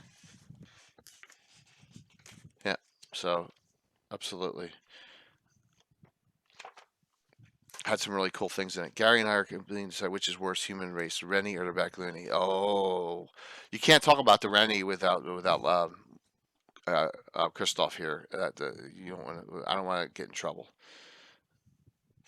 That's his. He loves a Rennie. A lot of people do. So, oh my gosh, I'm looking through this list of half orcs and half ogres, and I barely see any that I know the names to. Oh, here's one: Colgrin Spleenfist, half orc. Spleenfist. Colgrin Spleenfist, half orc cleric, fighter cleric. Oh, WGR5. Is that Ayus or Marklands? That's Marklands, isn't it? Yeah, Colgran Spleen Fist, I believe, is a Vespy Forest. Is it Vespy Forest or it's Ayuz the Evil? Okay, yeah, he's one of the Ayusian warriors in one of the areas. You and Rennie are not human. Yep. Oh, I knew that one. And then we talked about Abe. Oh my gosh, Halflings.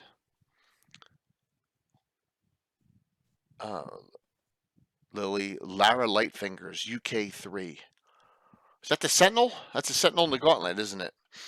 I think that's Final Enemy. That's U3's final enemy. Okay, and Sentinel Gauntlet's U4, U5? could- Possibly. you could be Because right. isn't the first 3 Salt Marsh, Right. Gunwater, Final Enemy? What about no, that's not UK, that's U. Oh. That UK, Well, then UK you yeah, UK's would be Crystal right, Clay. One Sentinel in and the Gauntlet's two. UK 3 Okay. and 4, I think. Yeah, I think it's one of those. Does anyone know about WG10? Is that Fate of Istis? Professor, 15th level thief. Anyone know about Professor? I don't. 15th level halfling thief. Professor, that's puppets. Oh or my gosh. Child's Play or Oh, Child's okay. Play. Child's Maybe it's Play. Child's Play. We're coming. Yeah. I guess One that of makes those. sense. Oh boy. Yeah. Oh my gosh. Theodore Dobbins is in U1, U2, and U3. The Saltmarsh series. Okay, that's the halfling in there. Twembley. Greyhawk Q1, WG GDQ. Twembley, he was an NPC, right? You could play. Yeah. Shondala. I believe so. A lot of these,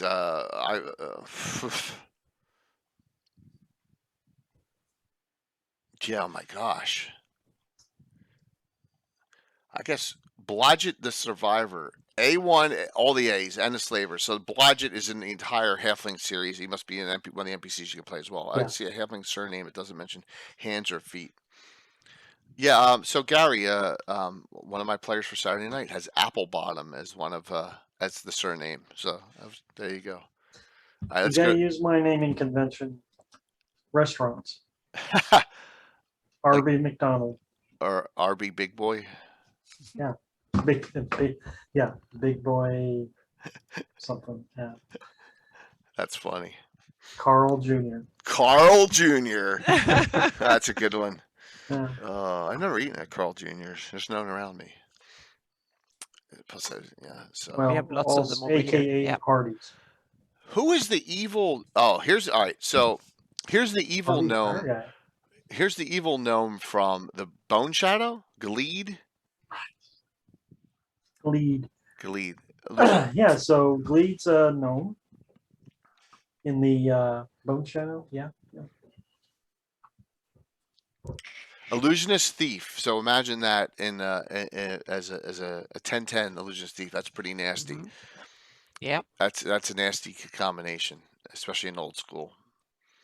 So and if you know, illusionists got way better in Unearthed Arcana because they brought in a lot of great spells like Mislead, Veil, Tempest Fugit,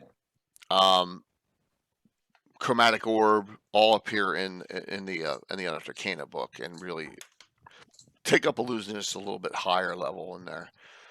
So that's one I know. Gleed.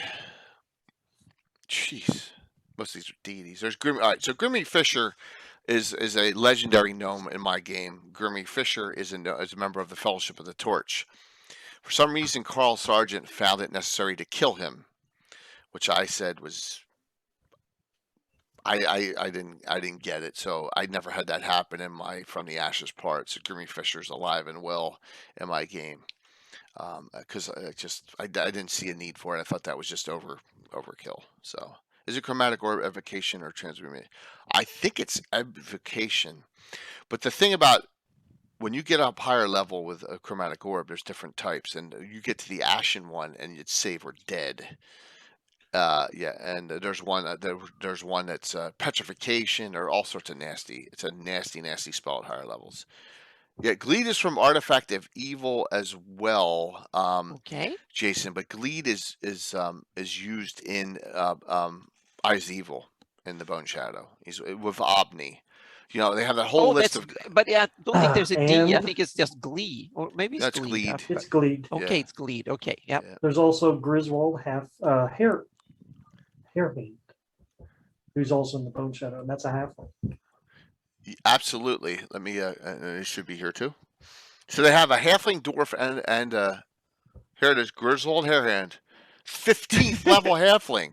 Oh wow. Oh, Wow. also in Dragon 262, he's noted as well. Yeah, obviously, Gary. It looks like he took this stuff right from the novels, which I guess is a good thing. That Carl Sargent did this. That's pretty good that he kind of had that crossover and took them all those evils from there. So TSR earned the first two. Okay, that's good to see. So where are the counterpart good orcs who can infiltrate ice? So I have a lot of half-orcs in my campaign that are in knighthood. Like if we want to talk about specifics, Garth Warmonger, half-orc fighter cleric, and he runs the Principality of Ulick Pomarsh border, and his motto is, "I don't think there's a thing alive that can kick my ass." He will not use missiles, ranged weapons, because that's for the P word types, right? To use bows and stuff like that. So yes. Isn't that a cavalier type thing?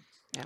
Well, I get, but he's a half-orc fighter cleric, so you know, it's pretty cool. Right. But yeah, so Yeah, I have in my campaign. I have the Shieldlanders have what I call the Shield Patrol. Those are the behind enemy lines special forces kind of types, and they have several half orcs and various humanoids, full humanoids too, because their parents were taken prisoners of war and they were treated well. So the ones that surrendered, and then their offspring is the one that are trained, so to speak, because they felt like they got a good upbringing. So there are not all of them, but a few of them. So there's a couple of hundred, or like 150 or 200 or so, that actually fighting with them, and they are really damn good, so to speak. They got the best of training and good equipment and stuff, and they work on behind enemy lines in the shield lands, and to use both in assassinations and also just stuff to recon troops and stuff like that. So together with other humans and stuff too. So they are their shield patrols. So there are some nasty ones in there that are kind of really capable. Yeah. I can't believe two were just named huge, and Robelar's henchman is Queege, right? He's half-orc. Mm-hmm. Yeah, right? I think so. Yeah. Right. And then one of the favorites of all time of mine is Selzik Gobayuk, who's the head of the Gravediggers and Empalmers Guild. He's a half-orc. Yeah, absolutely. Good. That's a great one there, Gribbly. Fantastic one.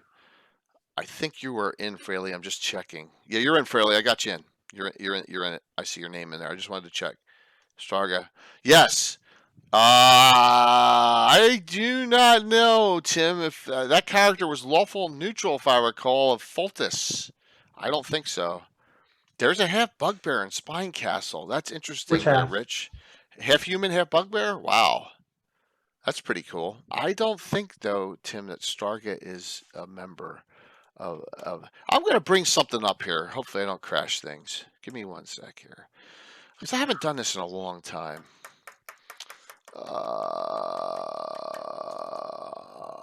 Okay. Let's see. We're going to go through this.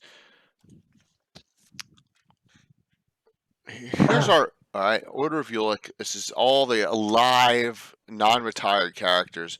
Garth Warmonger, half-orc. Let's see. We'll go Gnomes, Halflings. Sam, unique name there, Alan. Sam, 17th level thief, halfling, half-orc,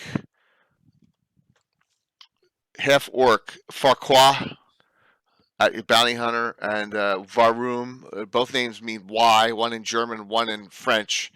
Half-orc. Jonar Doombug, Bill's character, 10th fighter cleric, half-orc. These are all good aligned half-orcs.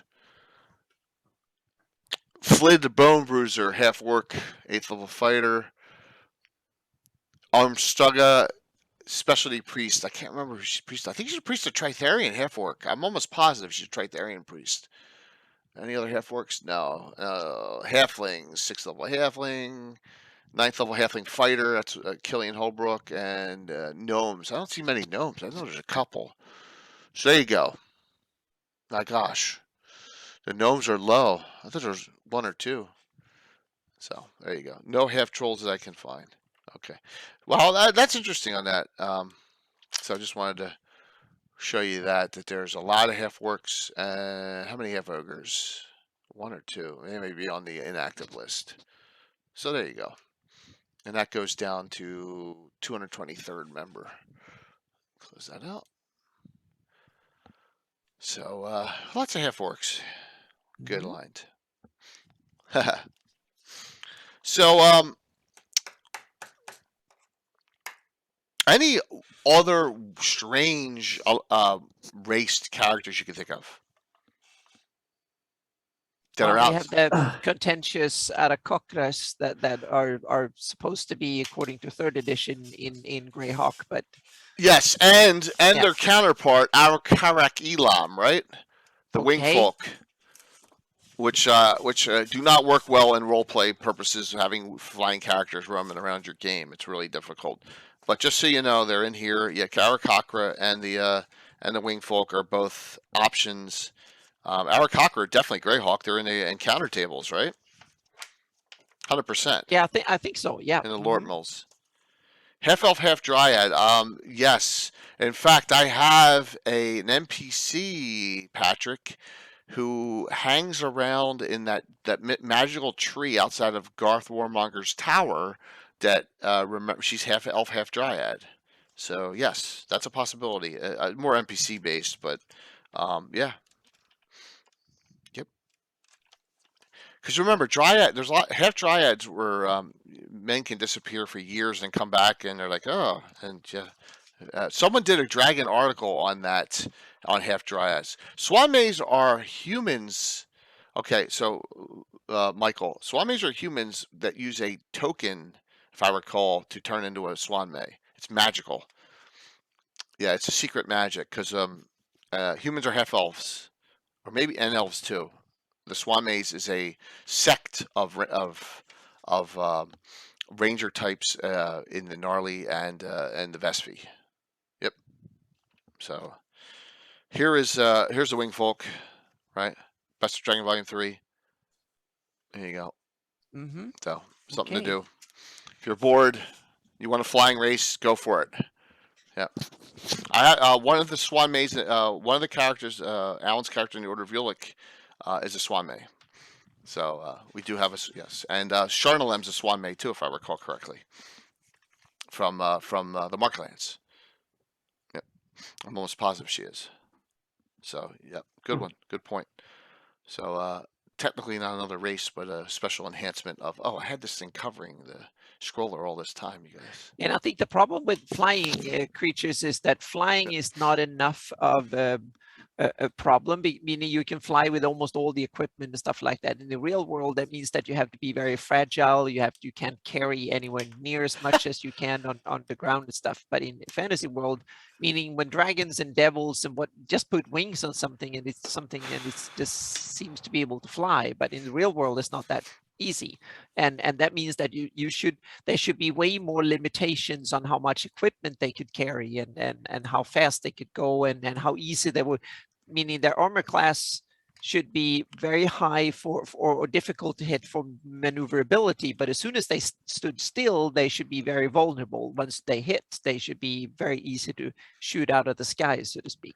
So in that way, in order to make it slightly more realistic, so to speak, then they should be easier to kill. Aerial monsters should be more frail and not as robust as they are. And is Vuron a Cambion? Who's the Cambion? Vuron is according to most, he lives in the abyss, so he's kind of he's treated as a demon, but I have him as a devil in exile kind of thing. Who's the Cambion that's unemotional? Unemotional? in the Eyes of Evil.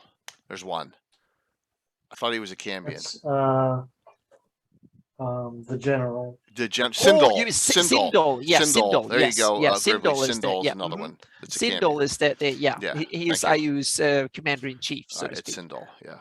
Okay. Yep. I wanted to answer Gribbly's question on Yep. that. So, shadows, elementals. Here. So,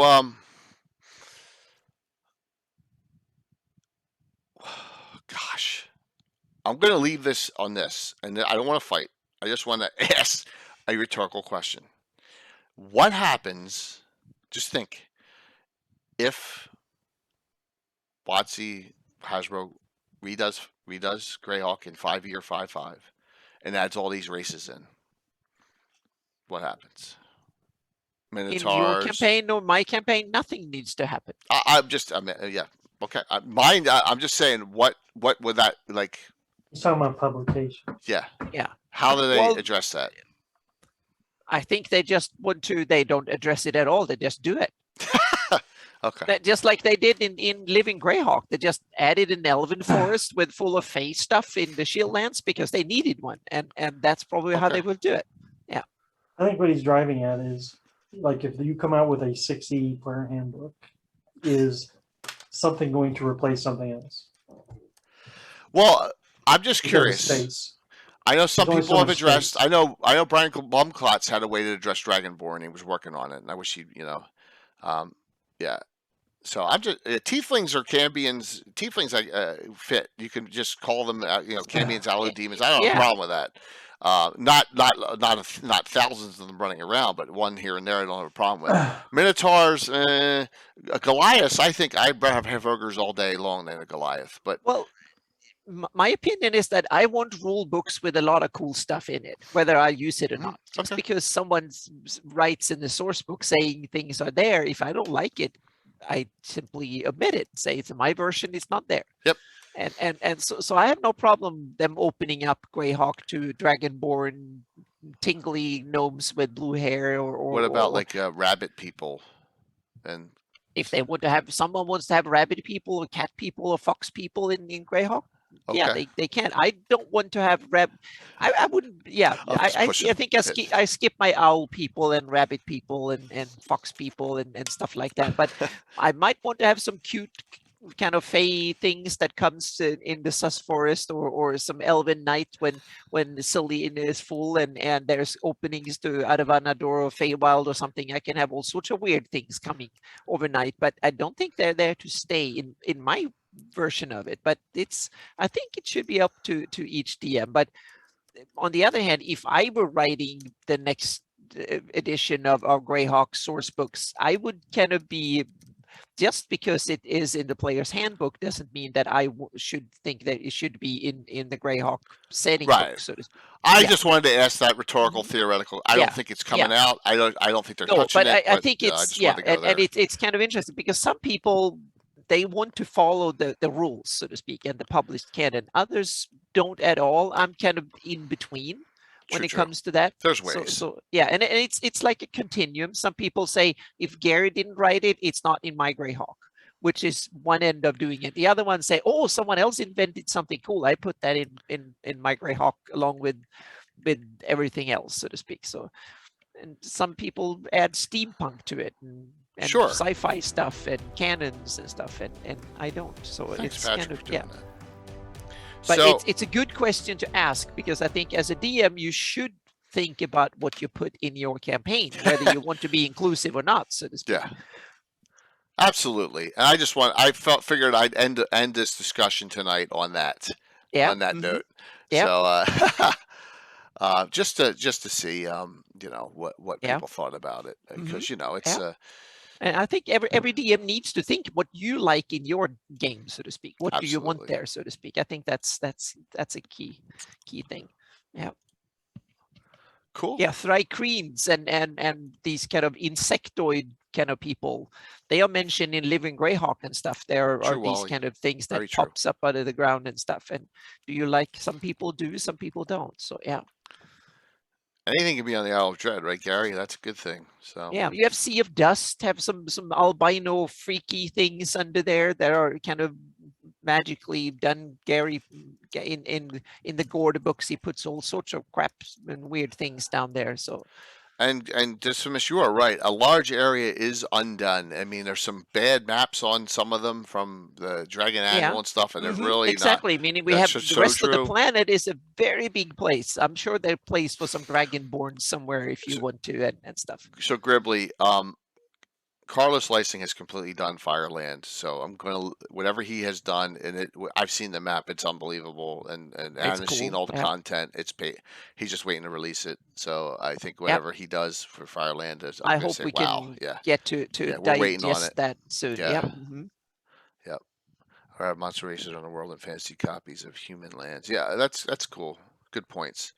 Yep, Yeah. I agree with you, Gary. Yeah. I want to see Minotaur cultures and kind of cool stuff like that. Minotaur cultures go all the way back to the Minoans too, right? Exactly. Meaning it's kind of it ties into it. But I Yeah. like these kind of interest. There are some mean locks, for instance. Why not have like a place with overrun by mean locks and spiders and nasty stuff? That would That's be kind of fun. Rich. Yeah. Yeah. It is really cool. Cars fans is the bomb. Yep, absolutely. We've all Gary, weren't you on the night he kind of showed it to you, me, and Anna that one night? I think he yeah, did. I think so. Was Yeah, I on- think yeah, so. he showed some really unbelievable stuff. So maybe it's the halflings that do magic. No, Tino, never. Sorry, no halflings that do magic. You can do whatever you want. Your Greyhawk, it's fine, man. I'm just busting. You know, No, but I think it's important that each DM that you put yourself, Yes, they you have to. ask that question to yourself. What do you want in your game, so to Yep. speak? I think that's an important, and then decide how inclusive or kind of tight knit you want your game, so to speak. It's one of those things where my campaign has been so developed for so long that me just throwing a race in doesn't make sense unless it's from unless it's something strange that happened. But my story arcs, I got so many other story arcs going on that I'm developing now. I don't need to concentrate on that. But someone who's brand new to it may want to throw some things in there, which is cool. There's nothing wrong with that. Yeah. Yeah, Yeah, like I said, always make it your I'm own. kind of in between. That there are certain things I want in. If I see something really cool, then I might add in, and also I might take things like mean locks and take that they actually form some sort of culture and Oh, John, overrun an thanks, area man. and stuff like Oh, that. Things mean like that could actually mean locks with spiders, for instance. Why don't they take over a forest and start making some sort of primitive culture and stuff? I think that will be kind of fantasy fun. Mean locks Maybe are not in Greyhawk, mean locks or adder caps, for instance. Adder caps, I think, would be super cool as having so you have like spidery kind of people, like adder caps, mean locks, and various other spiders and stuff. I think that will be an awesome kind of cool to have an area of the planet that is overrun with these things and stuff. I think that will be fun. Things like Very that, I kind of think, you, will be John. cool. Yeah. Yeah, that'd be cool. Yeah. So hopefully you got. Thank you, John, for that. Well, thank you. Very Yep. kind of you. I'm hoping we got something out of this discussion tonight. It was, we went around, bounced around on a lot of things, which is kind of cool. Got through the other races, showed that with the use of reincarnate, you can almost have any humanoid you want as a player character even in old school. Yeah. And that was a cool thing. So awesome. So we got 2 giveaways we're gonna do, but we're gonna do some announcements real quick. And I got a monster announcement for some of you. Some of you are gonna go, I don't care. I guarantee it. But some of you are gonna love it. So Mike, what's going on? Nothing. So your I like it. 1001 posts were the end for a while? I like it. I yield the balance of my time to Jay. Yep. Oh, thank you. Okay. Anna, what do you got going on? First, I can say that I posted to my Notion site. I posted the last 2 of the Earth posts. So the Hot Earth, and I think the coolest of them all, my analysis of history of the planet and going back a bit, that I tie in the normal Earth, the cold Earth, and the hot Earth and history, and I kind of try to put geography into the history and speculate a bit, and that's been probably the article that got the most likes of all the ones that I've done on my Patreon blog in 4 years. So that one is now on my Notion site, and I'm going to post the links to it so you can go and read it. And all the first version of Earth maps are also on the Notion site. I put them there yesterday. So I think that could be interesting to tie into if you want to start speculating what the rest of the planet could be.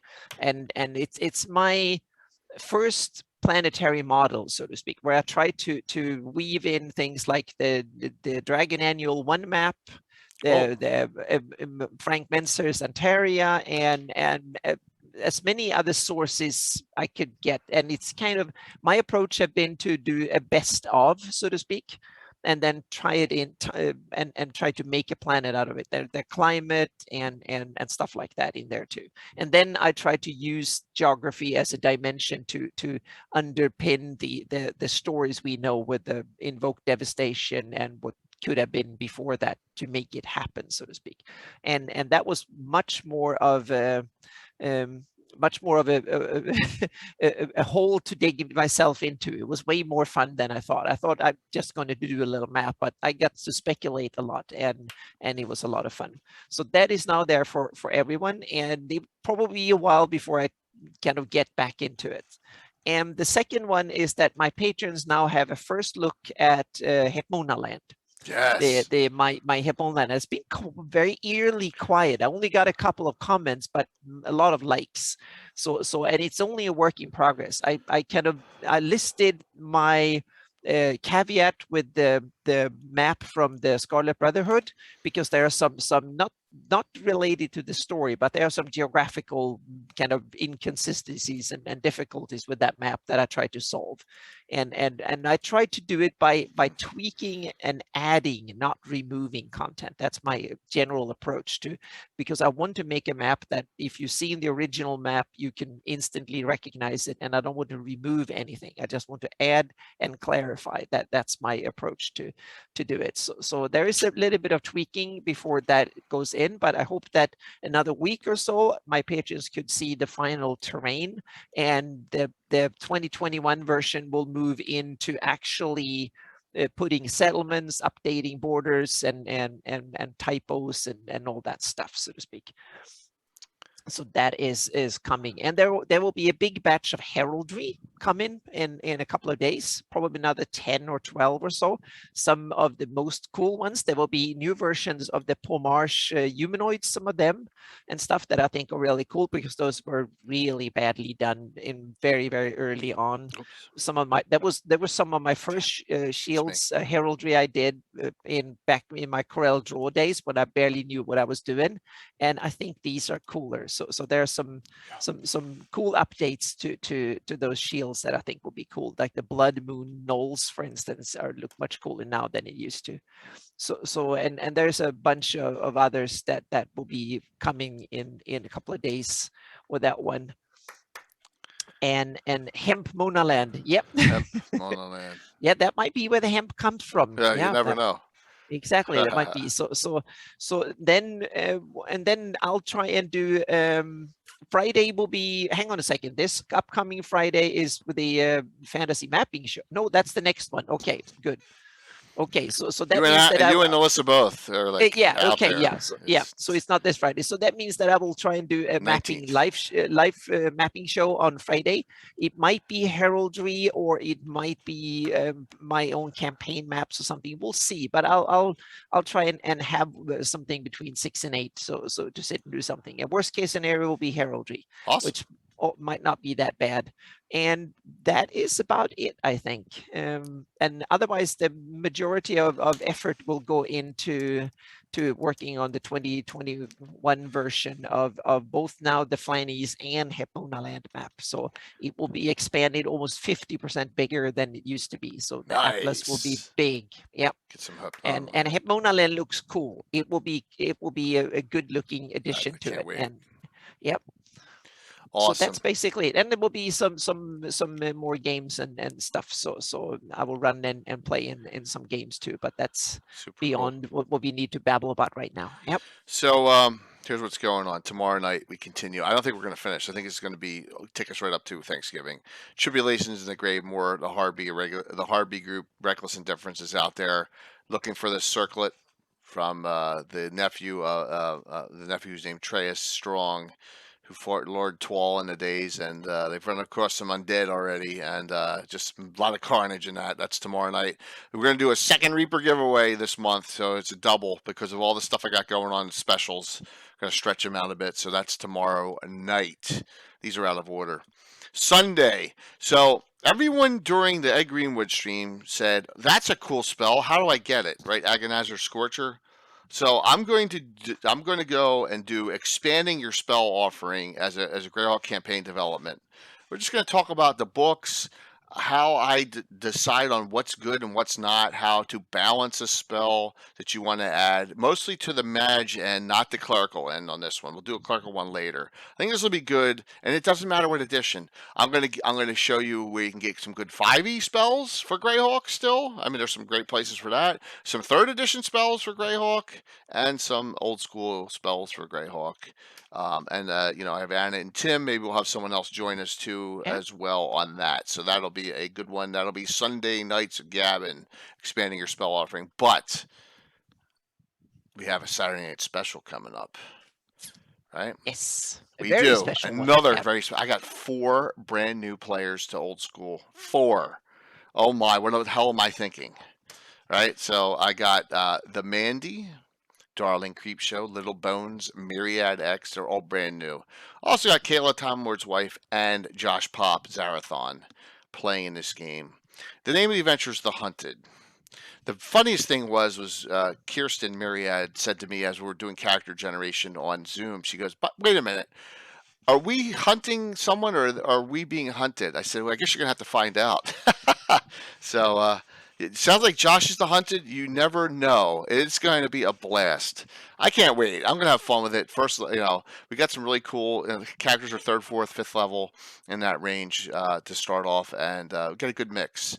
Some neat stuff. It'll be a fun game. So hopefully you all come out and support them and make sure they don't get slaughtered by me being really mean DM. You know, meaner than Tim sometimes. So that'll be Saturday. All right, so what was my special announcement? I don't have a banner for this. Patrick, you won, Canadian. Tim, I am finally setting it up. And so this is what happened. I made a deal with my son. And my son, my son is, I made a deal with him. And I said, if you do certain things school-wise or whatever, I won't go into the details. The night after Thanksgiving, I'm going to have a Battletech stream, and you're going to play with me in it. You're going to play your own character, and we're going to get some other people to playing it. So the Friday after Thanksgiving, it's like my 31st high school reunion because we have a 30th. I don't want to go to it, so this is my excuse. I'm like, we're gonna do a Battletech stream, and it's going to start in Solaris 7 if you know about Battletech. Okay, the new recruits. Yes, so my son's going to play. Patrick Canadian Nature is going to play in it. Phantom Rob is going to play in it, and then we'll see which one of my friends. Tim, I know you got a thing the next day, but you're welcome to come over and play. Yes, you'll see. You'll see. It's going to start in Solaris 7, but it'll be called the New Recruits. It'll be a one-shotter, and well, Pat, you're going to have to find out. I'm going to say we're going to go with some mediums, some lights and mediums, but you never know. You may see some nastier stuff in there. It'll be the first time, and if it's popular, we'll do one every couple of months because we love. That's my second game behind D&D, so I just wanted to throw that out there. Oh no, tabletop. We play only tabletop. Gribbly, I have 1,000 Battletech miniatures sitting on that one thing. Oh yeah, we're playing tabletop. Yes, so there you go. So just know that it's coming. It'll be. I'll get a banner up for that. It is to start out Solaris 7. They're going to start in Solaris because we have a stable. The Cross-Sword Stables are there for the event for the mercenary unit, the Hearth Guards, which is our main group. We got a whole, like we said, we got 20 years of Battletech background. So yeah, it'll be. Thanks, John. It'll be a fun thing, and we'll see how many of my. Once I know how many of my regulars are playing, I may reach out to the rest of you. But right now, I know that I got my son, as long as he's good, Canadian Ancient Gamer and Phantom NJ playing in the game. So, but then we'll go from there. All right, that was it. thank you, Mike, for letting me talk about that. But yes, we have the date set. It's a definite 100%. The Friday around 6 p.m. Eastern, and I'll get a banner up after Thanksgiving. Black Friday, we're gonna have a great BattleTech game. Cool, Balford. That may be cool, man. You have never played the game, so it's going to be a Mech Warrior game. I'll have character sheets, but it's going to be mostly BattleTech part of it, the tactical end of it, using miniatures rules. It's really easy. So, yep. And you'll have, we'll start getting character sheets and stuff made up. So, for those who are playing it. So, Clink, we're Steiner, Davin Steiner. The main character's name is Ty Draco. So he's like Justin Allard Zhang or whatever, half and half. So if you come, Tim, you're allowed to play Hikaru Wakafuji. I know he has a Centurion, so there you go. So if you come in person, yes. So there you go. So that was it. Let's do the giveaways, okay? I love Wolf Dragoons, and we have a ton of Wolf Dragoons mechs. We there we have an Imp, we have an Annihilator. We have a couple Fleas, a couple Falcons, all those old Wolf Dragoon mechs. I know I'm talking Greek to half the people on here, but that's the fun of it. All right, I'm closing this out. Okay, everyone in? Last call for drawings.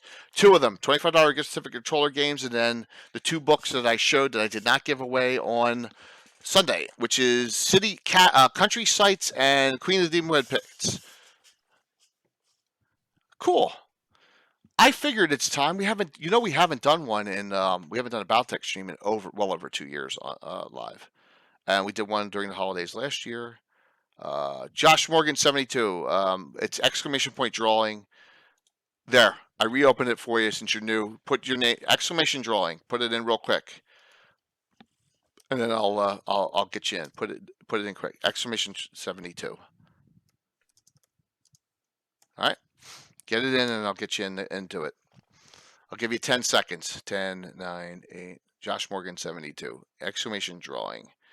Thanks. Thank you. So also tell me, do you want to raid into a Greyhawk stream, or do you want to raid into someone who actually has terrain up and has?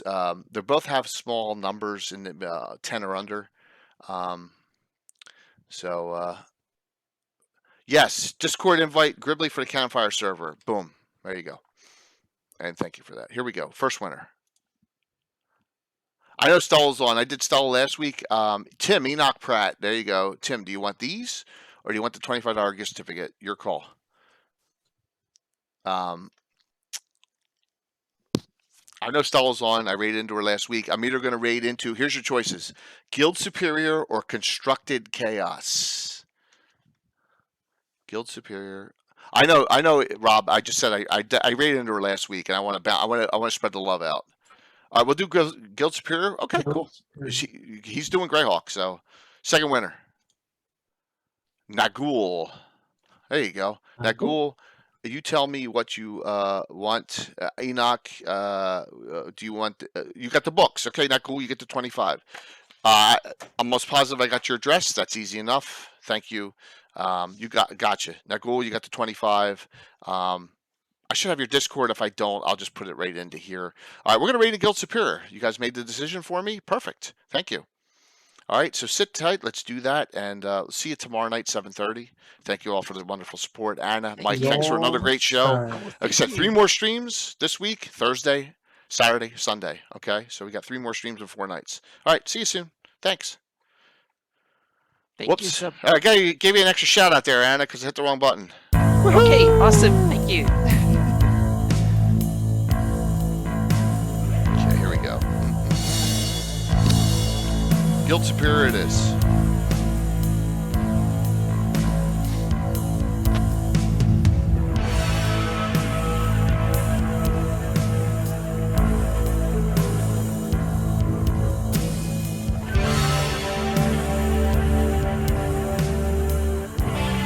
Love to get over 75 into them. That would be awesome.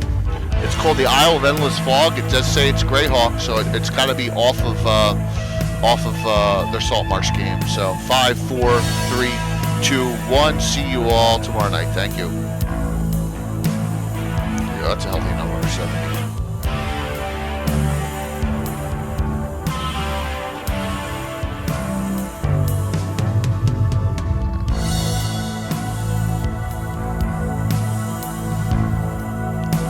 Awesome. Thank you. Very cool.